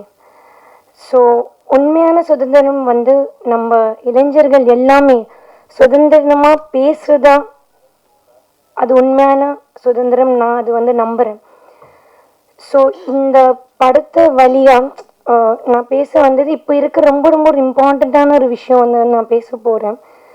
ஸோ இந்த விஷயம் நான் பேசுகிறது நம்மளோட இளைஞர்களுக்காக தான். ஸோ என்னோட உயிருக்கு மேலே இருக்கிற இளைஞர்கள் அவர்களே, உங்ககிட்ட நான் பேச வந்தது உங்கள் கண்களில் பார்க்குறது நான் இன்று மட்டும் இல்லை, உங்கள் கண்களை பார்க்குறது என் நாடோட எதிர்காலமே உங்கள் கண்களில் நான் பார்த்து கொள்கிறேன். உங்கள் இதயத்தில் இருக்கிற தீ நம்ம ஊரை மட்டும் வெளிச்சம் கொடுக்க வேண்டாம், இந்த உலகத்தை ஒரு வழிகாட்டியாக மாறணும். அதுதான் நீங்கள் இருக்கணும். அண்ட் நீங்கள் இந்த உலகத்தோட வரலாறை எடுத்து பார்த்தீங்கன்னா நம்ம இளைஞர்கள் தான் எல்லா புரட்சிக்கு தோளுக்கு தோல் நின்று இருக்காங்க. இப்போ நீங்கள் மகாத்மா காந்தியோட உப்பு சத்தியாகிரகத்தை பார்த்தீங்கன்னா அங்கே நின்னவங்க தோளுக்கு தோல் நம்ம இளைஞர்கள் தான். அண்ட் நீங்கள் இந்தியாவோட சுதந்திரம் நீங்கள் பார்த்தீங்கன்னா அது வாங்கி கொடுத்தது அந்த இளைஞர்கள் தான். விண்வெளி கனவை வந்து கம்ப்ளீட் பண்ணது வந்து நம்ம இளைஞர்கள் தான். ஆனால் இன்னைக்கு அவங்களோட போர்க்களமே வந்து வேற. அவங்க ஆயுதம் வந்து துப்பாக்கியும் வாள் மட்டும் இல்லை. அவங்க ஆயுதம் வந்து ஒரு போஸ்ட்டு, ஒரு ட்வீட்டு, ஒரு ரீல்ஸ் தான். ஸோ இப்போ நீங்கள் ஒரு சோஷியல் மீடியாவில் ஒரு ட்வீட்டோ இல்லை ஒரு ஒரு கமெண்ட்டோ எல்லாம் நீங்கள் போட்டிங்கன்னா அது வந்து கரெக்டான விஷயத்தில் நீங்கள் யூஸ் பண்ணீங்கன்னா அது நீங்கள் எந்த நாட்டையும் எந்த அரசாங்கத்தையும் நீங்கள் வந்து கேள்வி வந்து கேட்க முடியும். எந்த காயத்தை வந்து நீங்கள் சரிப்படுத்த முடியும். எந்த ஒரு ரொம்ப இஷ்யூஸை வந்து நீங்கள் வந்து பேச முடியும். ஸோ உங்களோட ஆயுதம் வந்து ரொம்ப வலுவான ஆயுதம். அது கரெக்டாக நீங்கள் யூஸ் பண்ணுங்க உங்களோட சோஷியல் மீடியா ஹேண்டில். அப்புறம் நீங்கள் உங்கள் கையில் வச்சுருக்கீங்களே என்னோட நண்பர்கள் எல்லாருமே, நீங்கள் அது வந்து ஒரு சாதாரண ஸ்க்ரீன் மட்டும் இல்லை, அது வந்து ஒரு ஒளிகாட்டி, அது ஒரு வழிகாட்டி. அதை வச்சுக்கிட்டு நீங்கள் உலகத்தையே வந்து அழிக்க முடியும், இல்லைன்னா இந்த உலகத்துக்கே நீங்கள் ஒரு வழியை வந்து காட்ட முடியும். ஸோ இந்த ஸ்க்ரீனை வந்து நீங்கள் சாதாரணமாக நினச்சிக்காதீங்க. இது ஒரு புரட்சி. ஸ்க்ரீன் மட்டும் இல்லை உங்கள் கையில் இருக்கிறது. ஸோ என்னோட இளைஞர்கள், என்னோட நண்பர்களுக்கு நான் என்ன சொல்ல விரும்புகிறேன்னா, உங்கள் லைஃப்பை வந்து நீங்கள் ஜஸ்ட் சாதாரணமாக ஸ்க்ரோல் பண்ணாதீங்க. நண்பர்களே, நீங்கள் வந்து ஜஸ்ட் சிம்பிளி ஒரு லைக்ஸ் அண்ட் ஃபாலோவர்ஸ்க்காக உங்கள் வாழ்க்கையை வந்து நீங்கள் அழிச்சிடாதீங்க. உங்களோட குரல் இருக்குல்ல, அதை நீங்கள் ஒரு நாட்டுக்காக பயன்படுத்துங்க, ஒரு காட்டுக்காக நீங்கள் பயன்படுத்துங்க. ஒரு குரல் இல்லாத குழந்தைங்களுக்காக ஒரு குரலாக மாறுங்க. ஒரு ரொம்பவே ஏழையான இருக்க தாய்மார்களுக்கு ஒரு குரலாக மாறுங்க. கொஞ்சம் கொஞ்சமாக அழிஞ்சிட்டு இருக்கிற நதிகளுக்கு அது வந்து நீங்கள் யூஸ்ஃபுல்லாக இருங்க. அண்ட் நீங்கள் என்ன நினைக்கிறீங்க, இன்ஃப்ளூயன்ஸ் வந்து ஃபேஷன் மட்டும்தான் ஒரு இன்ஃப்ளூயன்ஸா? இன்ஃப்ளூயன்ஸ் வந்து உங்கள் கருத்து, இன்ஃப்ளூயன்ஸ் வந்து உங்கள் குரல், இன்ஃப்ளூயன்ஸ் வந்து மற்றவங்களுக்கு காட்டுற கருணை. நீங்கள் எப்படி கருணை வந்து காட்ட முடியுது? நீங்கள் மற்ற மனிதர் மேலே வச்சிட்டு இருக்கிற நேசமோ அவங்க மேலே வச்சிட்டு இருக்க உறவு தான் உண்மையான இன்ஃப்ளூயன்ஸ் உங்களுக்கு. சும்மா இது நம்ம சோஷியல் மீடியாவில் பார்க்குற இன்ஃப்ளூயன்ஸ் மட்டும் கிடையாது. அப்படி போயிட்டு நீங்கள் மற்றவங்க லைஃப்பை வந்து இன்ஃப்ளூயன்ஸ் பண்ணுங்க. நீங்கள் அந்த சோஷியல் மீடியா வச்சுட்டு ஒரு வெறுப்பை வந்து காமிச்சிங்கன்னா அது 1000 மடங்கு இன்க்ரீஸ் ஆகும், அது வளரும். அதே மாதிரி நீங்கள் ஒரு நம்பிக்கை காமிச்சிங்கன்னா அது 1000 வாட்டி வந்து வளரும். அதே மாதிரி துணிச்சல் காமிச்சிங்கன்னா அது 1000 வாட்டி மடங்கா போயிட்டு மற்றவங்களுக்கு உதவியா இருக்கும். அது யாராலையும் வந்து நீங்கள் நிப்பாட்ட முடியாது. ஸோ உங்களோட நாட்டோட எதிர்காலம் வந்து பாராளுமன்றமோ இல்லை ஒரு கார்பரேட் நிறுவனங்கள் வந்து டிசைட் பண்ணலை, அவங்க வந்து தீர்மானிக்கல. அது எல்லாம் உங்க இளைஞர் கைகளில் தான் இருக்கு. உங்க கையில வச்சிட்டு இருக்கிற போனும் சோஷியல் மீடியால தான் இருக்கு. ஸோ யாருமே இங்க வந்து நாட்டோட ஃபேட்டை வந்து டிசைட் பண்ண முடியாது.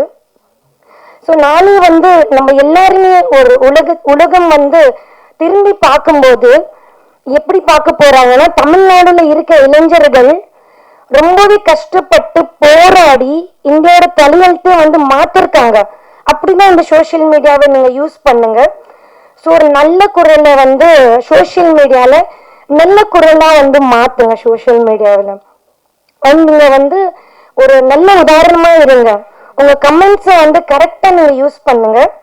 ஸோ நீங்க வந்து இப்போ இருக்கிற இளைஞர்களுக்கு வந்து வழி மட்டும் நீங்க காமிக்கல, வர ஜென்ரேஷன்ஸ்க்கும் நீங்க வழி காட்டியா இருப்பீங்கன்னு நான் நம்புறேன். ஸோ இந்த படத்தோட காஸ்ட் அண்ட் க்ரூக்கு என்னோட மனமார்ந்த வாழ்த்துக்கள். இந்த படம் பெருசா வெற்றி படட்டும். Thank you John sir for giving me this opportunity. எல்லாருக்குமே வணக்கம். ஃபர்ஸ்ட் ஆஃப் ஆல் நான் ரொம்ப ஷார்ட்டாக முடிச்சிடுறேன். இந்த படம் எடுத்த ப்ரொடியூசர் மகேந்திரன் அவர்களுக்கு ரொம்ப நன்றி. ஏன்னா வந்து நான் எப்பவுமே ப்ரொடியூசர் பாயிண்ட் ஆஃப் வியூ தான் பேசுவேன். ஏன்னா ஒரு ப்ரொடியூசர் இருந்தால் தான் ஒரு படம் வரும். ஸோ ப்ரொடியூசர் அப்படின்ற ஒருத்தர்னால தான் 100 பேருக்கு வேலை கிடைக்கும். 10,000 பேர் வந்து படம் பார்க்கலாம், 10 லட்சம் பேர் படம் பார்க்கறதுக்கான ஒரு வாய்ப்பு இருக்கும். So congratulations.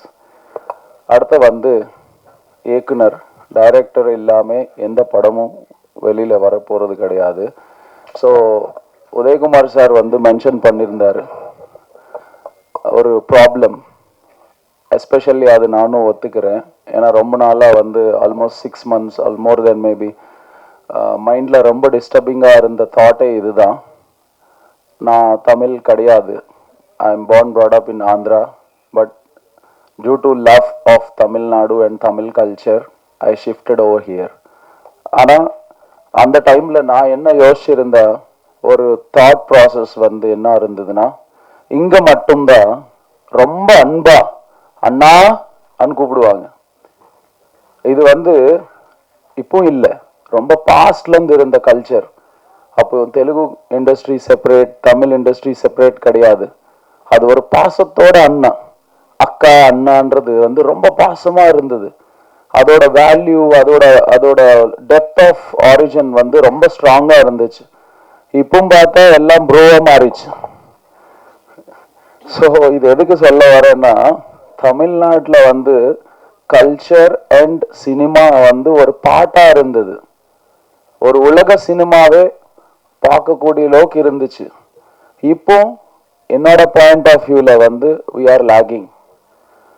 அதுக்கு ரீசன் யாருன்னு பார்த்தா நம்ம தான்.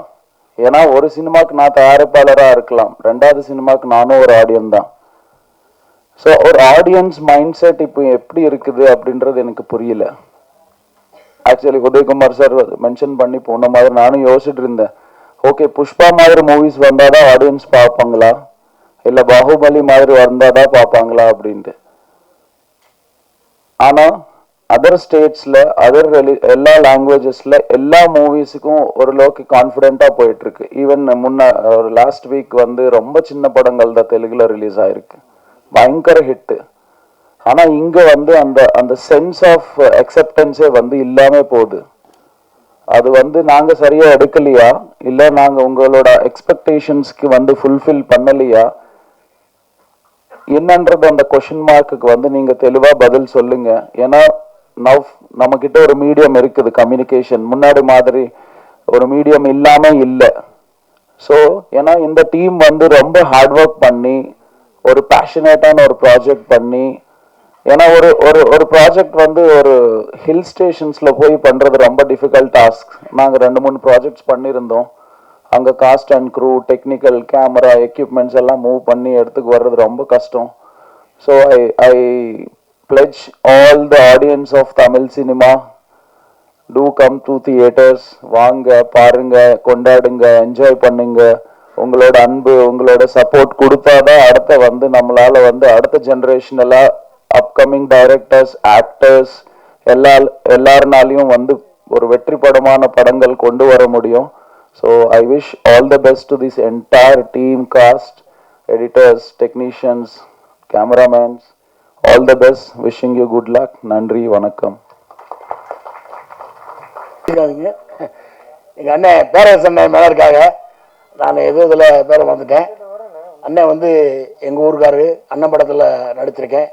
இன்னைக்கு விஜய் சார் இந்த லெவலுக்கு போகிறதுக்கு காரணமே அண்ணன் தான், பேரரசு தான். அது வந்து திருப்பாச்சி படம் பார்த்துருப்பீங்க, சிவகாசி படம் பார்த்துருப்பீங்க. அது மாதிரி வந்து அதை சொல்ல மறந்துட்டேன். போனோன்னா வச்சு என்னை மன்னிச்சுக்குங்க. அப்புறம் எங்கள் அண்ணன் போஸ் வந்துட்டு டைரக்டர் கலைஞர் சார், அவர் படத்தில் ஒரு படத்தில் நடிக்க போனேன். லொக்கேஷனில் இருந்தேன்.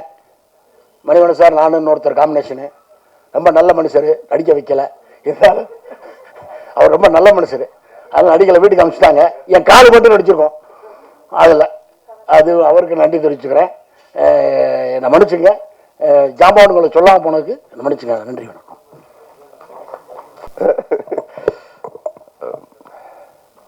இங்கே வந்திருக்கக்கூடிய பத்திரிகை, மீடியா, என்னுடைய அருமை சகோதரர்கள் அத்தனை பேருக்கும் வணக்கம்.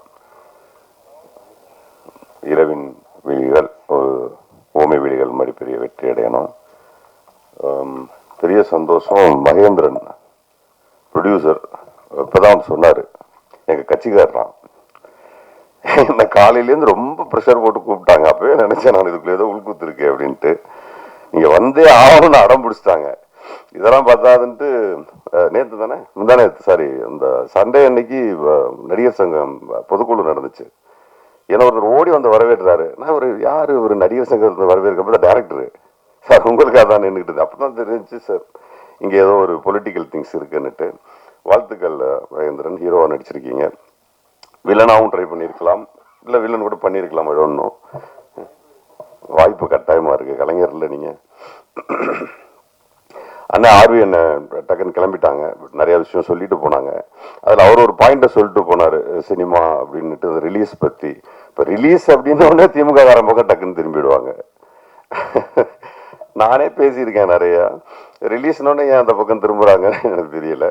அப்போ ஒருவேளை அவங்க ரெட் ஜெயின்ட் சொன்னாங்கன்னா ஏன் ஏடிஎம்கே பீரியடில் ரெட் ஜெயின்ட் படம் பண்ண இல்லையா? அந்த 10 வருஷமும் அவங்க படங்கள் பண்ணிக்கிட்டு தான் இருந்தாங்க. உடனே இந்த பக்கம் திரும்பிடுவாங்க. அதுக்கப்புறம் ரெட் ஜெயின்ட் பண்ணாத படங்களே 1000 தேட்டர் 800 தேட்டர்னு எடுத்துக்கிட்டு தான் இருக்காங்க. அந்த கம்பெனிஸும் நம்ம எல்லாருக்கும் தெரியதான் தெரியும். பட் இந்த பக்கம் திரும்புவாங்க. பட் இது ஹேப்பன்ஸ், அது ஒன்றும் பண்ண முடியாது. ஆனால் பட் அதுக்குள்ளே ஒரு உண்மை ஒன்று இருக்குது. அவங்க சொன்ன மாதிரி 12 படம் இப்போவும் தான் வருது. நமக்கே அதில் ஒரு சின்ன வருத்தம் இருக்குது. ஏன்னா நானும் இயக்குனர் ஆனதுனால எனக்கு அந்த வழியை புரிஞ்சுக்க முடியுது. சார் ரிலீஸ் ஆனப்போ 2 வாரம் படம் ஓடிட்டு இருந்தது. 253 தியேட்டர் ரிலீஸ் பண்ணோன்னு நினைக்கிறேன். நீங்கள் தான் சப்போர்ட் பண்ணீங்க. அப்புறம் 2வது வாரம் 180 சம்திங் போச்சு. ஆனால் 3வது வாரம் படம் இல்லை. அந்த பெயின் எனக்குமே இருக்கு. பட் அதுக்கு ரொம்ப பர்டிகுலரா இந்த நான் ஒன்றும் கேட்டேன். ஒரு 25 நாள் ஒரு போஸ்டர் விட்டுறதுக்கு ஒரு டைம் கொடுங்கன்னு கேட்டேன். இல்லை ஒரு 50 நாள் விட்டுறதுக்கு ஒரு ஷோஸ் கொடுங்கன்னு கேட்டேன். பட் கொடுக்க முடியல. அது ஒரு காலத்துல படத்தை 50 நாளோ 100 நாளோ ஓட்டுறதுக்கான ஒரு டைம் கொடுத்தாங்க இல்லையா? அந்த டைம் இப்போ கொடுக்கறது இல்லை.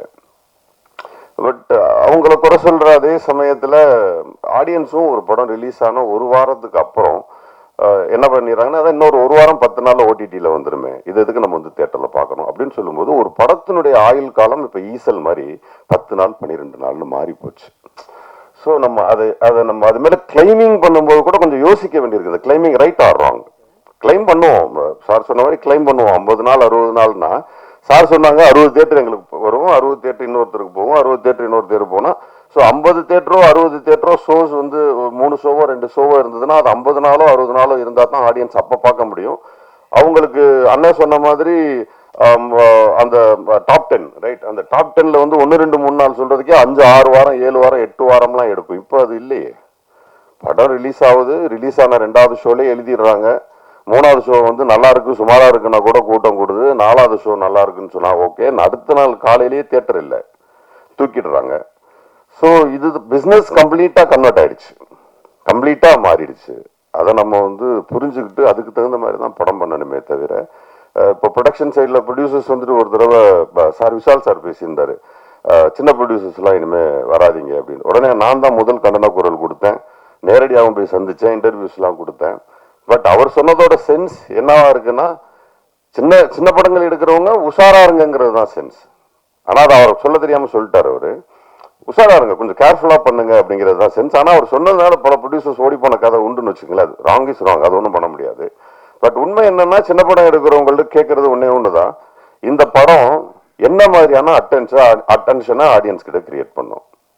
முதல் கேள்வி அந்த producers and directors in between அவங்க 2 பேருக்கும் தெரிய வேண்டியது, என்ன காரணத்துக்காக இவன் தியேட்டருக்கு வரணும், என்ன மோட்டிவ் கிரியேட் பண்றீங்க தியேட்டர்ஸ்க்காக வர்றதுக்கு. அப்ப எந்த மோட்டிவுமே கிரியேட் பண்ணாம வர்றதுக்கான எந்த வாய்ப்புகளையுமே உருவாக்காம இருக்கிறது யார் மேல mistake? Even me, even you, even anybody, யாரா இருந்தாலும் அவனை உள்ள வர்றதுக்கான ஆப்ஷனை நம்ம கிரியேட் பண்ணாதது நம்ம மிஸ்டேக்ஸ். ஸோ இனி வர்ற டைரக்டர்ஸ், ப்ரொடியூசர்ஸ், டெக்னீஷியன்ஸ் இந்த பஞ்ச் பாயிண்ட் இருந்தா தான் வருவான். இதுதான் காரணம். இப்ப சொல்லுவாங்க கேஸ்ட் வச்சு படம் எடுக்கிறாங்க, மேபி காரணமா இருக்கலாம். அவங்க மட்டும் வந்து படம் பார்த்ததுக்கு ஆசா மாறுறதான்னு நினைக்கலாம். மேபி அவங்களுக்கு மட்டுமான ப்ரீச்சிங்கா இருக்கலாம், மேபி அவங்களுக்கான முன்னேற்றமா இருக்கலாம், மேபி அவங்க ரொம்ப நாள் அடிபட்டதற்கான மருந்தா இருக்கலாம். Anything happened. பட் அந்த படத்துக்கு கூட்டம் கூடுதில்லை, காசா மாறுதில்லை. ஸோ இப்போ ப்ரொடக்ஷன் அண்ட் டைரக்ஷன் இன்பிட்வீன், இந்த இன்பிட்வீன் அது காசா மாறுறதுக்கும் தியேட்டர்ல படம் ஓடுறதுக்கான ரீசன், நான் சொல்றது ஒரு ரீசன். ஸ்டார்ஸ் அது வந்து நம்மளால ஒண்ணுமே பண்ண முடியாது, இட்ஸ் எ ரீசன். ஸ்டார்ஸ் வந்து கம்ப்ளீட்லி ரீசன். அவங்க வர்றது ஈவன் விமல் சார் வச்சு நான் படம் பண்ணும்போது ஒரு முதல் நாள், இரண்டாவது நாள், மூணாவது நாள் வந்து தியேட்டர்ல முக்கால்வாசி ஆடியன்ஸ் உட்கார்ந்தது போஸ் வெங்கட்டுக்கு வரல, அந்த இசையமைப்பாளருக்கு வரல, ப்ரொடக்ஷன் எடிட்டர் யாருக்குமே வரல, விமர்சகருக்கு தான் வந்தாங்க. ஏன்னா அவர் களவாணியிலிருந்து அவர் ஒரு ஆடியன்ஸை சம்பாரிச்சுட்டு இருந்தாரு, அதுக்காக வந்திருந்தாங்க. ஸோ இப்போ ஹீரோஸ் கொடுக்குற சினிமா என்பது வேறு. ஸோ சினிமா எடுக்க வர்றவங்க ஈவன் இப்போ இந்த படத்துல இதையும் சேர்த்து சொல்லிடணும். கூடுதலா இப்ப நான் சொல்லிக்கிட்டு இருந்த காரணங்கள்ல இந்த படத்துல ஒண்ணு இருக்கு. பேய் படம், இந்த மாதிரியான த்ரில்லர்ஸ் அண்ட் கொஞ்சம் செக்ஸ் கலந்த படங்கள், சாமி படம், இது யார் நடிச்சாலும் ஓடிடணும் ஒரு கிராமர் இருக்கு. ஸோ நீங்க இந்த கிராமர்ல தப்பிச்சுக்கலாம், உங்களுக்கு ஒரு பேசிக் பிசினஸ் வந்துடும். நீங்க அதுல ஹீரோ யாரு வில்லன் யாருன்னு கூட பெருசா பார்க்க மாட்டாங்க. வியாபாரிகள் வந்து கேட்க போகும்போதே அதான் கேட்கறாங்க, எத்தனை சாங் இருக்கு, 5 சாங் இருக்கா, 2 ஃபைட் இருக்கா, இது என்ன காரணம், என்ன ஜானர் படம், த்ரில்லர். த்ரில்லர்னா உள்ள எல்லாம் என்னன்னு போய் நோண்டி பாக்குறது இல்ல, அதுக்கு ஒரு பேசிக் பிசினஸ் இருக்கிறதா நினைக்கிறாங்க. என்னன்னா நமக்கு தெரியும் இது என்ன படம்னுட்டு, ஹிந்தியில தெரியாது, அங்கே ஒரு 10-12 லட்சம் ரூபாய்க்கு படத்தை வித்துருவாங்க. கர்நாடகால தெரியாது, ஒரு 10-12 லட்சம் ரூபாய்க்கு வித்துருவாங்க. இந்த மாதிரி பல்வேறு விதமான மொழிகள்ல அது விற்கிறாங்க. விற்கும் போது ஒரு 25 ரூபா, 30 ரூபா, 50 ரூபாய்க்கு ஒரு பேசிக் பிசினஸ் பிக்ஸ் பண்றாங்க. இப்படி ஏதோ ஒன்னாச்சும் வரும். ஆனா நிறைய பேர் என்ன பண்றாங்கன்னா, இந்த பிள்ளைங்க வந்து வீட்டுல படம் வரையும். ஒரு ஆர்டிஸ்ட் ஒருத்தனை படம் வரைஞ்சா அப்படியே அச்சு அசலா வரைவான், ஊரே சொல்லும் என்ன பிரமாதமா வரைஞ்சிருக்கீங்க, அது உண்மை. ஆனா வீட்டுல ஒரு குழந்தை தப்பு தப்பா கிறுக்கும், அப்ப அம்மா சொல்லும் என்ன பிரமாதமா வரைஞ்சிருக்கேன்னு. அந்த மாதிரி நமக்கு நாமே படம் எடுத்து நல்லா இருக்கு நல்லா இருக்கு நம்ம சொல்லிக்கிறோமே தவிர ஊரு சொல்லணும் அது நல்லா இருக்குன்னு. அப்பதான் இந்த படம் ஓடும்.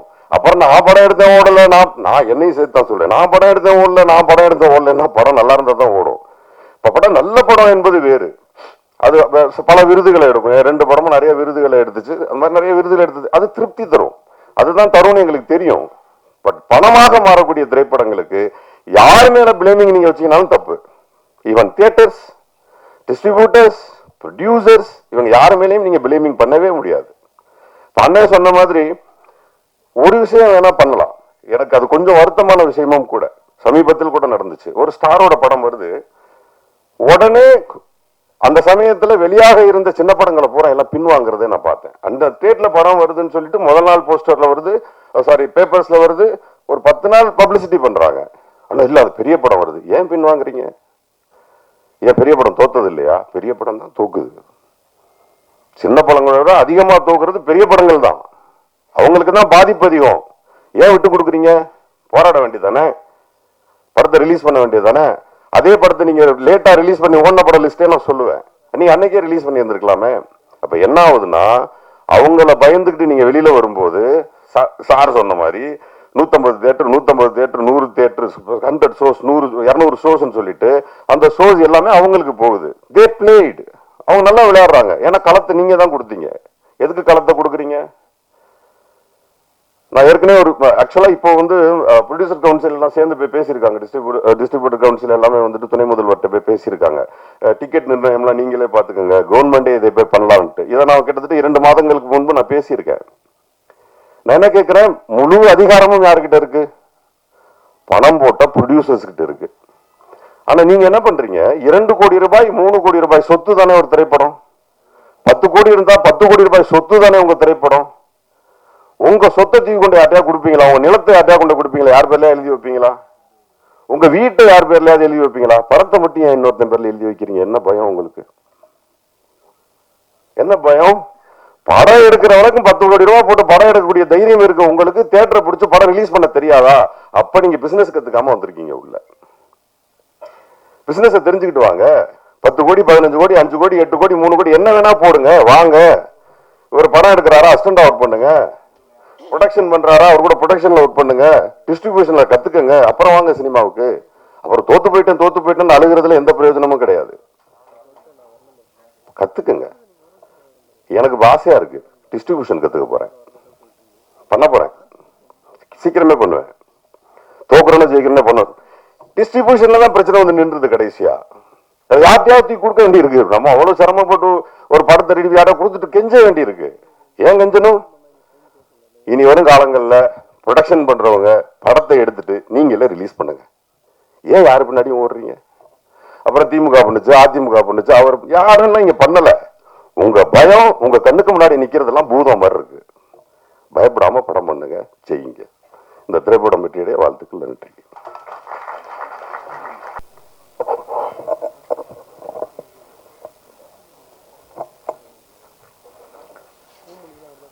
இரவின் விழிகள் திரைப்படத்தினுடைய இசை வெளியீட்டு விழாவில் பங்கேற்றிருக்கிற தொழில்நுட்ப கலைஞர்கள், நண்பர்கள், தோழர்கள் அனைவருக்கும் மாலை வணக்கம்.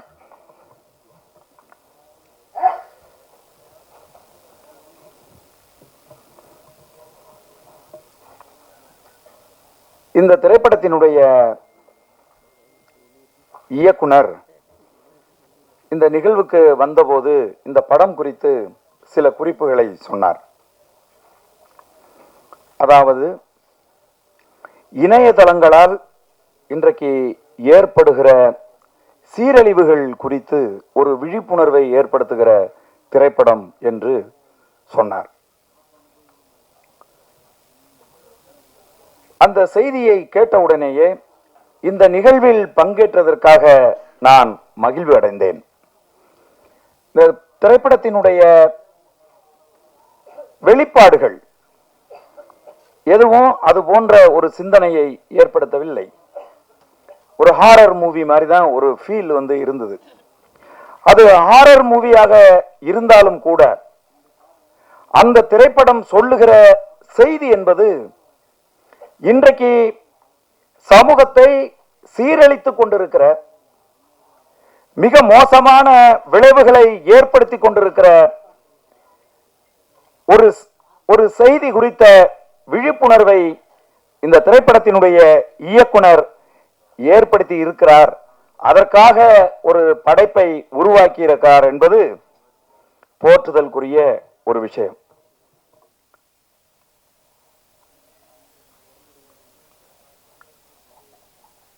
பொதுவா திரைப்படங்களை பற்றி பேசுகிற போது அதனுடைய வெளியீடுகள் குறித்து கவலைப்பட்டார்கள். மதிப்புக்குரிய போஸ் வெங்கட் அவர்கள் பேசுகிற போது, திரைப்பட வெளியீடு என்று சொன்னாலே எங்களை திரும்பி பார்க்கிறார்கள் என்று வருத்தத்தோடு பேசினார்.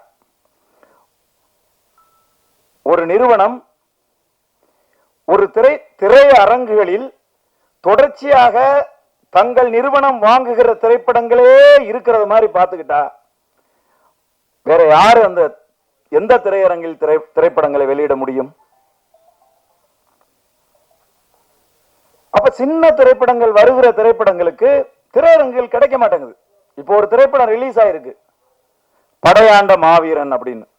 படம் பார்த்தவர்கள் எல்லோருமே சொல்லுகிறார்கள், ரொம்ப நல்லா இருக்கு இந்த படம், வசனங்கள் மிக சிறப்பாக இருக்கிறது, தமிழ் சமூகத்தினுடைய ஓர்மை பத்தி பேசுகிற ஒரு அருமையான திரைப்படம் அப்படின்னு படத்தை பார்த்தவர்கள் எல்லோரும் சொல்லுகிறார்கள். படம் எங்க ஓடுது? தமிழ்நாட்டில் நூன் ஷோ போகுது, செகண்ட் ஷோ போகுது. ஒரு ஷோ, ஒரு காட்சி தான் ஒரு திரைப்படம். அந்த திரைப்படம் போகுது, எந்த இடத்துல ஓடுதுன்னு ப்ரொடியூசருக்கே தெரியல. எந்த தேட்டர்ல இருக்கு, எந்த தேட்டர்ல எடுத்துட்டாங்க அப்படிங்கிறது தெரியல. இதை ஒழுங்குபடுத்த வேண்டும். யார் ஒழுங்குபடுத்துவது? இங்க இருக்கக்கூடிய திரைப்பட துறையை ஒழுங்குபடுத்துவதற்காக இருக்கக்கூடிய திரைப்பட சங்கங்கள், திரைப்பட தயாரிப்பு நிறுவனங்கள், டிஸ்ட்ரிபியூட்டர்ஸ், இவங்க எல்லாரும் தான் இந்த திரைப்பட துறையை வழிநடத்துவதற்காக இருக்கிறவர்கள். இவங்க எப்பவுமே கவலைப்படுவதில்லை. அதுக்கு என்ன காரணம்னா அரசியல். வருத்தப்பட்டுக்குவாங்க, இவங்க கோவப்பட்டுருவாங்க அப்படிங்கிற அந்த பார்வை இருக்கு பாருங்க. அதுதான் இன்றைக்கு தமிழ் சினிமா கொஞ்சம் கொஞ்சமாக மக்களால் பார்க்க முடியலைங்கிற சூழல் இருக்கு. போன் பண்ணி கேட்கிறாங்க, இந்த படம் நல்லா இருக்குன்னு சொல்றாங்களே, எங்க ஓடுது இந்த படம்? சென்னையில எங்க ஓடுது? சென்னையில ரோகிணியில காலை காட்சி. முன்னாடி எல்லாம் அப்படி கிடையாது, அது ஒழுங்குபடுத்தப்பட்டு இருந்துச்சு. நான் முதல் படம் பண்ணும்போது 1996 எல்லாம் ரஜினிகாந்த் படமா இருந்தாலும் சென்னையில 5 தியேட்டர்ல தான் போகும். அது நான் முதல் படமா பண்ணாலும் அந்த படம் சென்னையில 5 தியேட்டர்ல தான் போகும். தமிழ்நாடு முழுதும் அப்படி இருந்தது. ஆனால் இன்னைக்கு என்னவா இருக்கு? ஒரே படம் ஒரு காம்ப்ளெக்ஸ்ல இருக்கிற அத்தனை திரை அந்த ஸ்கிரீன்லயே ஒரே படமே போடுறாங்க. பெரிய நடிகர் படமா இருந்தாலும் அல்லது பெரிய நிறுவனம் தயாரிக்கிற படமா இருந்தாலும் அந்த படத்தை ஒரே காம்ப்ளெக்ஸ்ல இருக்கிற எல்லா ஸ்கிரீன்லயும் ஒரே படத்தை போடுறாங்க. அப்புறம் எப்படி மற்றவங்க சின்ன படங்கள் இது போன்ற திரைப்படங்கள் எப்படி வர முடியும்? உண்மையாகவே சமூக அக்கறையோடும் பொறுப்புணர்வோடும் மக்களை குறித்த சிந்தனையோடும் சிறிய திரைப்படங்கள் தான் எடுக்கப்படுது.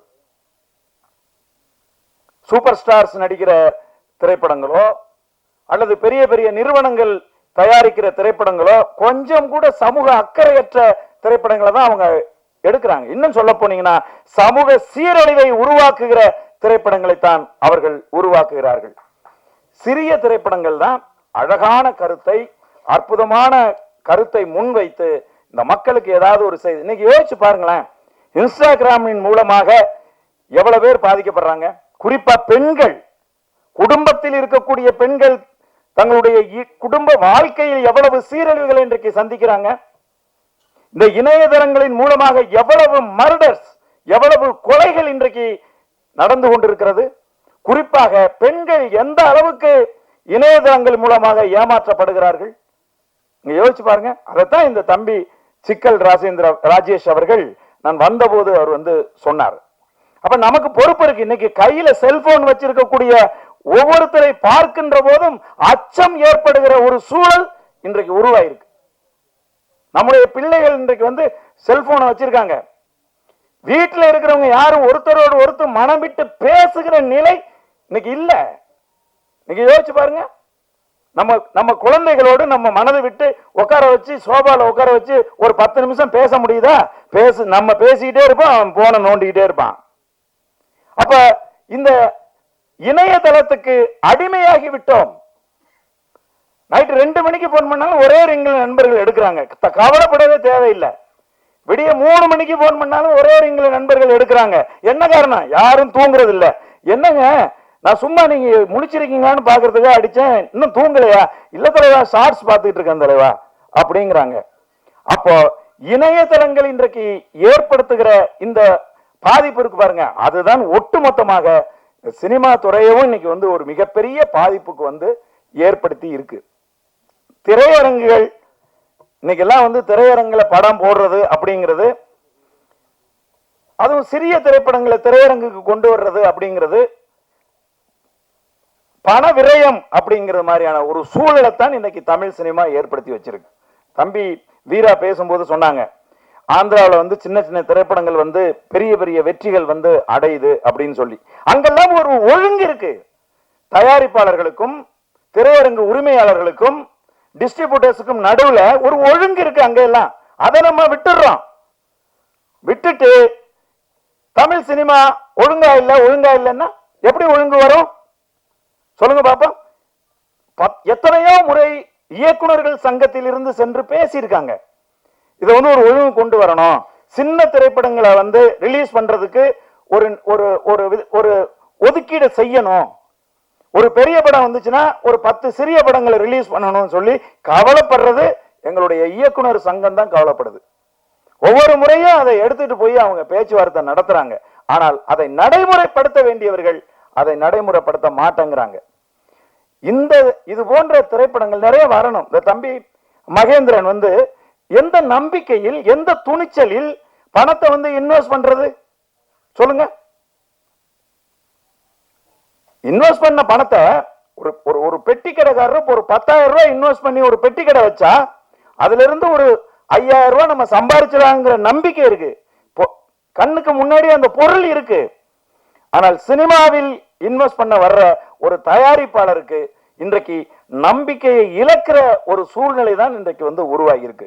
புதுசா சிந்தனையாளர்கள் வருகிறார்கள், புதுசா கதையாசிரியர்கள் வருகிறார்கள், புதுசா தொழில்நுட்ப கலைஞர்கள் வருகிறார்கள். இந்த பாருங்க, தம்பி அசார் பத்தி சொல்லுகிற போது சொல்றாங்க, அவ்வளவு டெடிகேஷனோட தன்னுடைய பாடல் பதிவு முடிகிற வரை உட்காராமையே நின்றுட்டு இருப்பான் அப்படின்னு சொல்றாங்க. இளைய தலைமுறை பிள்ளைகள் அந்த அளவுக்கு இந்த கலையை, சினிமாவை வந்து பயங்கரமா நேசிக்கிறாங்க.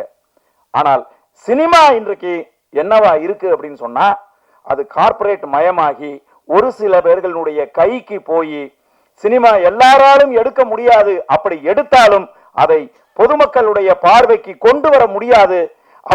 அப்படி கொண்டு வந்தாலும் ஒரு ஷோ 2 ஷோ மார்னிங் ஷோ எந்த தேட்டரில் ஓடுதுன்னு நான் தான் ப்ரொடியூசர்னா எனக்கே தெரியாது. காலையில் எந்திரிச்சு பார்த்தா நான் ஒரு வாரத்துக்கு முன்னாடி கொடுத்த விளம்பரத்தை நான் போட்டிருப்பேன். இந்த தேட்டரில் 3 ஷோ, இந்த தேட்டரில் 4 ஷோன்னு நான் முத நாள் கொடுத்த விளம்பரத்தை போட்டிருப்பேன். அந்த தேட்டர்ல எல்லாம் படமே இருக்காது. அப்ப யாரு இதெல்லாம் முடிவு பண்றது? இதெல்லாம் ஒழுங்கு செய்வது யாரு? இது போல ஏதாவது ஆடியோ லான்ச், இந்த இசை வெளியீட்டு விழாவுக்கு வரும்போது நாங்க பேசுறோம். ஆனால் இவற்றை ஒழுங்கு செய்ய வேண்டியவர்கள் முறையாக கவனித்து உட்கார்ந்து பேசி நேர்படுத்தினால்தான் சினிமா சரியாக இருக்கும். இந்த திரைப்படத்தை பொறுத்தளவுல அண்ணன் போஸ் வெங்கட் அவர்கள் சொன்னது போல இது நிச்சயமா ஒரு பிசினஸ் ஆகக்கூடிய ஒரு மெட்டீரியல் தான். இது ரொம்ப பிரமாதமா ஒளிப்பதிவு செய்யப்பட்டிருக்கு. இந்த திரைப்படம் ரொம்ப காட்சி பிரமாண்டமா காட்சி அமைப்புகளை தம்பி பாஸ்கர் அவர்கள் மிக அற்புதமா ஒளிப்பதிவு செய்திருக்கிறார். அதே போல ஒரு ஆர்வம் ஊட்டுகிற திரைக்கதை இந்த படத்துல இருக்குது. நமக்கு அந்த ட்ரெய்லரை பார்க்கும் போதே நமக்கு தோணுது. படம் ஒரு ஆர்வத்தை ஏற்படுத்துது. நிச்சயமாக இது ஒரு மிகச்சிறந்த திரைப்படமா வரும். நம்ம எல்லாம் இந்த திரைப்படத்தை வெற்றி திரைப்படமா மாத்துறது வழக்கம் போல எங்களுடைய பத்திரிகை நண்பர்கள், யூடியூப் நண்பர்கள், அதுலயும் பாத்தீங்கன்னா பெரிய திரைப்படங்களா இருந்தால் மட்டும்தான் இன்னைக்கெல்லாம் விமர்சனங்களே எழுதுறாங்க, விமர்சனங்களே சொல்றாங்க. அதுலயும் சொல்ல போனீங்கன்னா லேண்ட்மார்க்கா இன்னைக்கு சில யூடியூபர்ஸ் இருக்காங்க. அவங்க விமர்சனம் பண்ணா மட்டும்தான் அது ஒரு நல்ல படம் அப்படிங்கிற மனநிலையெல்லாம் உருவாக்கி இன்னைக்கு வச்சிருக்காங்க. சோசியல் மீடியா அதை யாராலும் ஒன்றும் செய்ய முடியாது. அப்படித்தான் இன்னைக்கு உருவாகி இருக்கு. அதனால இது போன்ற திரைப்படங்களுக்கு நீங்க சிறிய படங்களுக்கு ஆதரவு கொடுங்க. என்னைக்காவது ஒரு நாள் தான் இந்த கதாநாயகர்களோட படங்கள் வரும். ஆனால் சிறிய திரைப்படங்கள் தொடர்ச்சியாக வந்துகிட்டே இருக்கும். அப்ப நம்ம யார் பக்கம் நிக்கணும்? என்னைக்காவது ஒரு தடவை வரப்போற, வருஷத்துக்கு ஒரு தடவை ஒரு ஹீரோ ஒரு படம் நடிக்கிறாரு. ஆனால் சிறிய திரைப்படங்கள் தொடர்ந்து மாசம் தொடர்ந்து வந்துகிட்டே இருக்கு. இந்த திரைப்படங்களை நம்ம ஊக்குவிக்கணும். அந்த சரியான திரைப்படங்களை மக்களுக்கு எடுத்து சொல்லணும். அவங்க மக்களை நீங்க திரையரங்குக்கு வர வைக்கிற பெரும் பணி மீடியா கையில தான் இருக்கு. இந்த திரைப்படம் இரவின் விழிகளை நாங்கள் உங்களிடம் ஒப்படைத்து விடைபெறுகிறேன். நன்றி, வணக்கம். இன்னைக்கு எந்த கண்டென்ட்டுமே இல்லை. 6 மாதத்துலேருந்து போஸ் வெங்கட்லேருந்து கலைஞர் வரைக்கும் எல்லா கண்டென்ட்டையும் கலக்கி கொடுத்தாச்சு. நானே கலங்கி போயிருக்கேன் என்னடா பேசுறதுன்ட்டு. அதிமுக சார்பாக இங்கே வாழ்த்திய ஆர் உதயகுமார் சாருக்கும், திமுக சார்பாக இந்த இரவின் விழிகள் படத்தை வாழ்த்திய போஸ் வெங்கட் அவர்களுக்கும், நாம் தமிழர் சார்பாக இந்த இரவின் விழிகள் படத்தை வாழ்த்தி பேசி அமர்ந்திருக்கும் அண்ணன் கலைஞர் அவர்களுக்கும், பாஜக சேரவிருக்கும் அனைவருக்கும், இல்லை அதான் சேரப்போகிறாங்க மற்றவங்களாம், ஆமாம் சேரப்போ அனைவருக்கும் என்னுடைய நன்றி. இது ஃபஸ்ட்டு பார்த்தா எல்லாரும் ஒரு பேச்சையும் கேட்டு அசந்துட்டேன். அதில் கதாநாயகி நீமா மாமா சொல்ல கைப்பிடிச்சு அவங்க நல்ல நடிகை நிரூபிச்சிட்டாங்க. அவங்க டேரக்டர் மாதிரி மிமிக்ரி, அவர் எப்படி பேசுவாரோ அதே மாதிரி மிமிக்ரி பண்ணாங்க பாருங்க. அங்கேயே சிறந்த நடிகை ஆகிட்டாங்க. வாழ்த்துக்கள். நல்லா மிமிக்ரி பண்ணுறீங்க.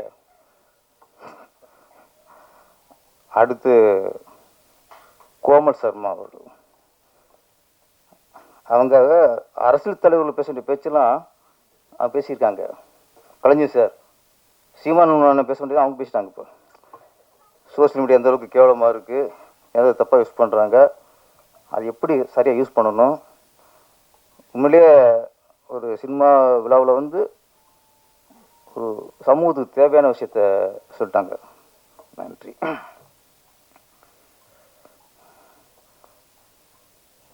முதல்ல பாடல் எல்லாம் ஆரம்பிச்சு மிஸ்டருக்கு வாழ்த்துக்கள். அந்த அம்மா சென்டிமெண்ட் சாங்கு ரொம்ப உண்மையிலேயே மனசை டச் பண்ணுச்சு. இசைஞானி இளையராஜா சாங்கு கேட்ட மாதிரி இருந்துச்சு அது.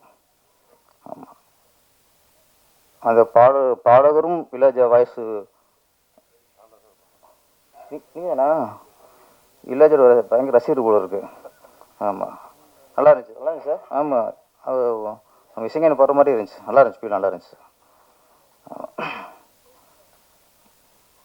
அப்புறம் அவங்க நீங்கள் பாடின பாட்டு ஒன்று போடலை, அதை போட்டுக்கணும், நல்லா கொஞ்சம் செக்ஸியாக இருந்துச்சு. உதயகுமார் சார் ஃபீல் பண்ணார், இது இது இந்த படத்தில் இருக்குனாரு. ஆமாம் சார், அது போடலை அப்படின்னாரு.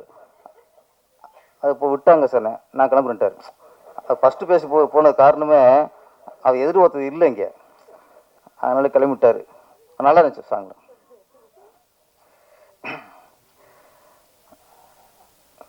ட்ரெய்லர் நான் அதை உதவி இயக்குனராக சேர்றதுக்கு முன்னாடி அப்போ நிறைய படங்கள் ட்ரெய்லர் தேட்டரில் போடுவாங்கள்ல, அப்படியே ஃபஸ்ட்டு இப்போ ஒரு ட்ரெய்லர் பார்த்து வியந்ததுன்னா ஊமை வெளிகள் தான். மிரண்டான், ஏடா இப்படி ஒரு ட்ரெய்லர் ஆகிட்டு எப்போ படம் வருங்கிற அளவுக்கு அது எதிர்பார்ப்பு உண்டாக்குச்சு. அது மாதிரி இரவு விழிகளும் சில ஷார்ட்ஸ்லாம் சூப்பராக இருந்துச்சு. கேமராமேன் பாஸ்கருக்கு வாழ்த்துக்கள் சார். அந்த டாப் ஆங்கிள் அப்படியே அந்த கார் போகிறதுலாம் ரொம்ப ரொம்ப மிரட்சியாக இருந்துச்சு. ஒளிப்பு ரொம்ப இந்த படத்துக்கு மிகப்பெரிய படம். அப்புறம் ப்ரொடியூசர் அவரே கதாநாயகன், அவர் பேர் வற்புறுத்தி போட்டுட்ருக்காரு ஹீரோவா. ஆமாம், அது சிலது கதைக்கு தேவைப்படும், சில முகங்கள் வந்து இப்போ என் ராசவன் மனசில் வந்து அதுக்கு ராஜகிரண் தான், வேறு யாரும் நல்லி எலும்பு கடிக்க முடியாது, அதுக்கு அவர் தான். அது மாதிரி சில படங்களுக்கு அந்த உருவம் தான் கதாநாயகன், அழகா சிவப்பா அதெல்லாம் அது வேற. இந்த கதைக்கு கரெக்டாக தேவைப்பட்டிருக்கு. ஆனால் ரொம்ப அதிகமாக முகமுடி போட்டு வந்துட்டிய, அங்கேயும் கொஞ்சம் உஷாராயிட்டார் அவர், ஃபுல்லாக தாங்க மாட்டாருன்ட்டு முகமுடி போட்டு எப்போ கட்டணுமோ எப்போ கழட்டிட்டார். டயருக்கு யோகமான நாள் தான் அவர் நடிச்சிருக்கிறாரு. இயக்குனர் சிக்கல் ராஜேஷ் சிக்கல்னால் சொன்ன மாதிரி ஏகப்பட்ட சிக்கல் இருக்குது, நாட்டிலே ஏகப்பட்ட சிக்கல் இருக்குது. அது எப்போ கலைய போகிறோம் தெரியும், 2026 கலையும் எல்லாத்தையும் ஏகப்பட்ட சிக்கல் இருக்குது. ஆனால் சிக்கலுங்கிறது எங்கள் ஊர் நம்மள மாதிரி தான், ஊர் பசங்க உள்ளவர், ஊர் பேரை கூட வச்சுக்கிட்டாரு. த்ரில்லர் மூவி, நல்ல கண்டென்ட். சொல்லும்போது இன்னைக்கு பெண்கள் நிலை இந்த நாட்டில் எவ்வளோ மோசமாக இருக்குது நம்ம சொல்லிக்கிருக்கோம். அப்படியே பெண்கள் சுதந்திரமாக அடைஞ்சிட்டாங்க, பெண்கள் இன்னைக்கு ஆணுக்கு நிகர் பெண், பெண்கள் இன்னைக்கு புரட்சி பெண், புதுமை பெண், நம்மளாம் சொல்லிக்கிறது தான். அப்படியே இன்னைக்கு பெண்கள் மாதிரி கேவலமான இது இல்லை. சொன்ன மாதிரி அதுக்கு சொன்னார், நைட்டில் போனால் தான் சுதந்திரம்னா பகலே போக முடியல. அன்னைக்கு சொன்னாங்க, எந்த ஒரு இரவில் ஒரு பெண் நகையெல்லாம் அணிஞ்சிட்டு எப்போ தனியாக போகிறாங்களோ அன்னைக்கு சுதந்திரம்ட்டு. இன்னைக்கு நகை மட்டும் போகாது, கற்பும் போயிடும் போடுது. அதுக்கு விழிப்புணர்வு ஏற்படுத்த மாதிரி இந்த இரவின் விழிகள் நல்ல ஒரு த்ரில்லருங்கும்போது உங்களுக்கு இப்போ பிஸ்னஸ் பிரச்சனை இல்லை, அப்படியே பண்ணிடலாம். படம் வெற்றியுடைய வாழ்த்துக்கள். இன்றைக்கி எல்லோரும் பேசும்போது படத்தோட வெளியீடு, சின்ன படங்களுக்குள்ள பிரச்சனைகள், ரிலீஸில் உள்ள பிரச்சனைகள், ஆர் விஜயகுமார் சார்லேருந்து போஸ்ட் வெங்கட் சார்லேருந்து கலைஞி மன்ன வரைக்கும் இன்றைக்கி அதுதான் இன்றைக்கி ஒரு ஆதங்கம், ஒரு கவலை. சினிமாவில் உள்ள ஒரு பெரிய இடர்பாடு. இன்னைக்கு படம் எடுக்கிறது இன்னைக்கு பெரிய விஷயமே இல்லை, அதை ரிலீஸ் பண்ணுறது தான் பெரிய விஷயமா இருக்குது. ஒரு சின்ன படத்தை ரிலீஸ் பண்ணுறது தான் முதல் வெற்றியாக இருக்குது. இன்னைக்கு நம்ம நிறைய சொல்கிறோம், தேட்டருக்கு வர மாட்டேங்கிறாங்க, தேட்டரு கிடைக்க மாட்டேங்குது, ஷோ மாற்றி கொடுக்குறாங்க. ஆளுக்கு ஒரு ஆராய்ச்சி பண்ணிக்கிட்டு இருக்கோம்ண்ணே, ஒவ்வொருத்தரும் ஒவ்வொரு விஷயம் சொல்லிக்கிட்டு இருக்கோம். ஆனால் இது வந்து நம்ம ஒரு தியேட்டருக்காரங்களை குறை சொல்லிட முடியாது, தயாரிப்பாளரும் குறை சொல்லிட முடியாது, மக்களுக்கு குறை சொல்ல முடியுமா? அவங்க குறை சொல்ல முடியாது. நிறைய சின்ன படங்களை அவங்க பார்த்து மிகப்பெரிய வெற்றி அடைச்சிருக்காங்க. எத்தனை சின்ன படம் ஓடி இருக்கு. அப்போ மக்களும் குறை சொல்ல முடியாது.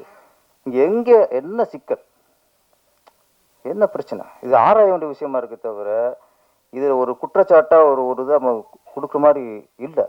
ஆனால் ஒன்றே ஒன்று உண்மை, முன்னெல்லாம் சினிமா நல்லா இருக்கணும்னு எல்லா சினிமாவுக்கும் நினைப்போம், சினிமா நல்லா இருக்கணும் எல்லா தயாரிப்பும் நினைப்பாங்க, சினிமா நல்லா இருக்கணும் எல்லா நடிகரும் நினைப்பாங்க, சினிமா நல்லா இருக்கணும் எல்லா இயக்கமும் நினைப்பாங்க.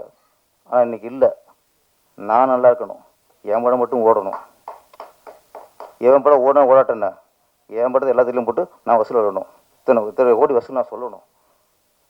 ஒரு ப்ரொடியூசரு எல்லா தேட்டரும் அவர் கவர் பண்ணிடுறாரு, இன்னொரு ப்ரொடியூசருக்கு தேட்டர் வேணுமெங்கிற அவங்க கவலைப்பட்டதில்லை.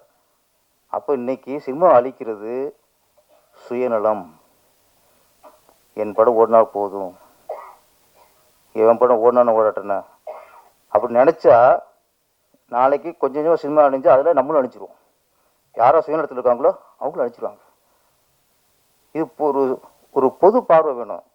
சினிமா நல்லா இருக்கும்னா நடிகர்லேருந்து தயாரிப்பாளர்லேருந்து இயக்குனர்லேருந்து எல்லாரும் நினைக்கணும். அது இன்னைக்கு இல்லை. இன்னைக்கு கலைஞர் சார் சொன்ன மாதிரி ஒரு 5 வருஷத்துக்கு முன்னாடி அதான் சார் பெரிய ஸ்டார் படமும் 5 தேட்டர் தான். வடபழனியில் கமலா தேட்டரில் போட்டால் உதயம் தேட்டரில் போடக்கூடாது. ஏஎம் ராஜேஸ்வரி, காசி, எஸ்ஆர் பங்கஜம் இதில் ரிலீஸ் பண்ணக்கூடாது. உதயத்தில் போட்டால் கமலா, அந்த சுற்றுல இருக்க இங்கிலீஷ் பண்ணக்கூடாது.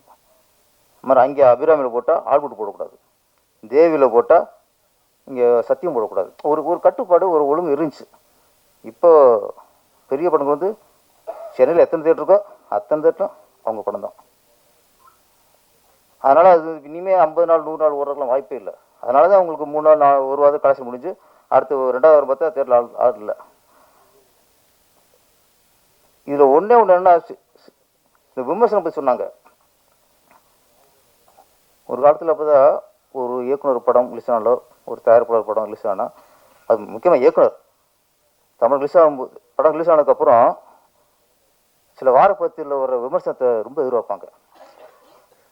இந்த வாரம் வரலைன்னா அடுத்த வாரம் வரும்ட்டு அடுத்த வாரம் அந்த புக்குக்காக காத்திருப்பாங்க.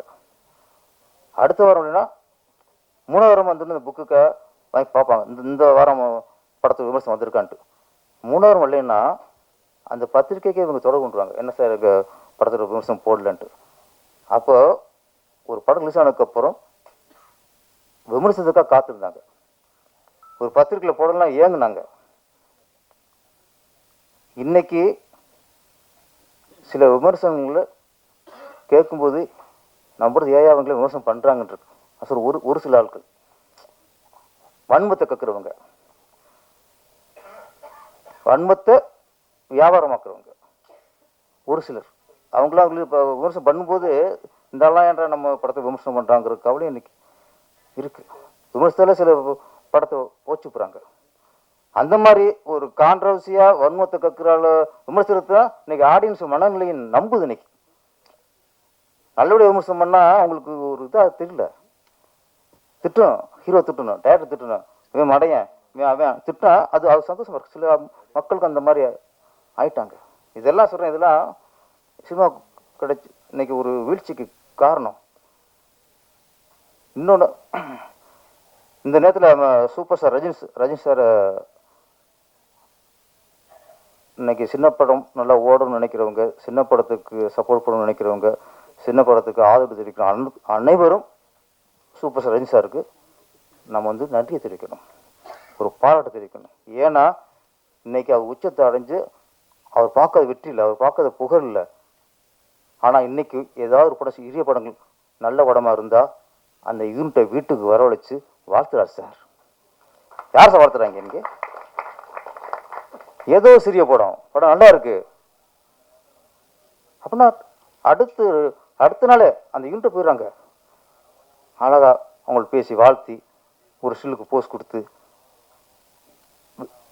ரஜினி சார் இந்த படத்தை நல்லா இருக்குன்னு சொல்லிட்டாருங்கிறதுக்காக அந்த படத்தை படம் பார்க்குறாங்க. அப்போ ஒரு சிறிய பட வெற்றிக்கு ஒரு சூப்பர் ஸ்டார் உதவி பண்ணுறாரு. ஏன்னா அவர் தான் சினிமா நல்லா இருக்குன்னு நினைக்கிறவர். எனக்கு தெரிஞ்சு பாட்ஷாவோ படையப்பான்னு தெரியல, வெற்றி விழா அவர் படத்தை வெற்றி விழாவில் இயக்குனர் சேர்னு அழைக்கிறாரு. பொற்காலம் படம் படத்தை பாராட்டி அவருடைய வெற்றி விழாவில் அவருக்கு சேன் போறாரு. எந்த ஹீரோவுக்கு இந்த மனசு வரும்? அவங்க வெற்றி விழாவில் அவங்கள பற்றி பேசணும், அவங்கள பற்றி பொழுது பேசணும், அந்த படத்தை பற்றி பேசணும். ஆனால் ரஜினி சாரோட ஒரு நல்ல உள்ளம் இன்ன வரைக்கும் எத்தனை படங்கள் அவர் இயக்குனரையும் தயாரிப்பாளரையும் அழைச்சி வாழ்த்துட்டாரு. நான் சொல்கிறேன், இதே மாதிரி உச்சத்தில் இருக்க பெரிய பெரிய ஹீரோக்கள் நீங்கள் எல்லா படத்தையும் பாராட்ட வேணாம். நீங்கள் படம் பாருங்கள். உங்களுக்கு பிடிச்சிருந்தா, சின்ன படங்கள் ஏதாவது பிடிச்சிருந்தா, நல்லா இருந்தா, நீங்கள் சினிமாவுக்கு நல்ல நினச்சி அந்த ஹீரோட்டை கூப்பிட்டு வாழ்த்துங்க. இல்லையா, இந்த படம் பார்த்து நல்லா இருக்குன்னு ஒரு ட்விட்டர் போடுங்க. இது நீ சினிமாவுக்கு செய்கிற மிகப்பெரிய சேவை. நம்ம சம்பாதிச்சிட்டோம், நம்ம கோடிக்கணக்கு சம்பாதிச்சிட்டோம். அதுக்காக நீங்கள் எல்லா படத்தையும் பாராட்ட வேணாம். உங்களுக்கு பிடிச்சதா பாராட்டுங்க. இன்னைக்கு அது தேவை சார். இன்னைக்கு சிறிய படங்களுக்கு இந்த மாதிரி இப்போ வளர்ந்தவங்க சிம்மாசனம் உட்கார்ந்துருக்கவங்க, நம்ம ஒரு காலத்தில் இந்த மாதிரி சின்ன படத்தை நடிச்சு தான் பெரிய ஆள் ஆயிருக்கோம். இது மிகப்பெரிய இன்னைக்கு இருக்க காலகட்டத்துக்கு சிறிய நல்ல படங்களுக்கு பெரிய ஹீரோக்கள் அவங்க வாழ்த்தினாலே அது மிகப்பெரிய ஒரு வெற்றியை தரும். அதை நான் வேண்டி விரும்பி கேட்டுக்கிறேன். மற்றபடி இந்த இரவின் விழிகள் வாழ்த்து வந்த அனைவருக்குமே நன்றி. சிஸ்டர் மனோகர் சார், ஆமாம் அவங்க ஆமாம் திருப்பாச்சியில் கிளைமேக்ஸு நான் ஒரு ஃபுல் செட்டப் பெரிய க்ரௌடு, வில்லன் பக்கத்தில் ஒரு காமெடி பண்ணணும், ஏற்கனவே ஒரு நடிகர் வச்சா சரியாக திருப்தி இல்லை. அவர் அது வரைக்கும் அவர் நடிக்க கூப்பிடலண்ணா.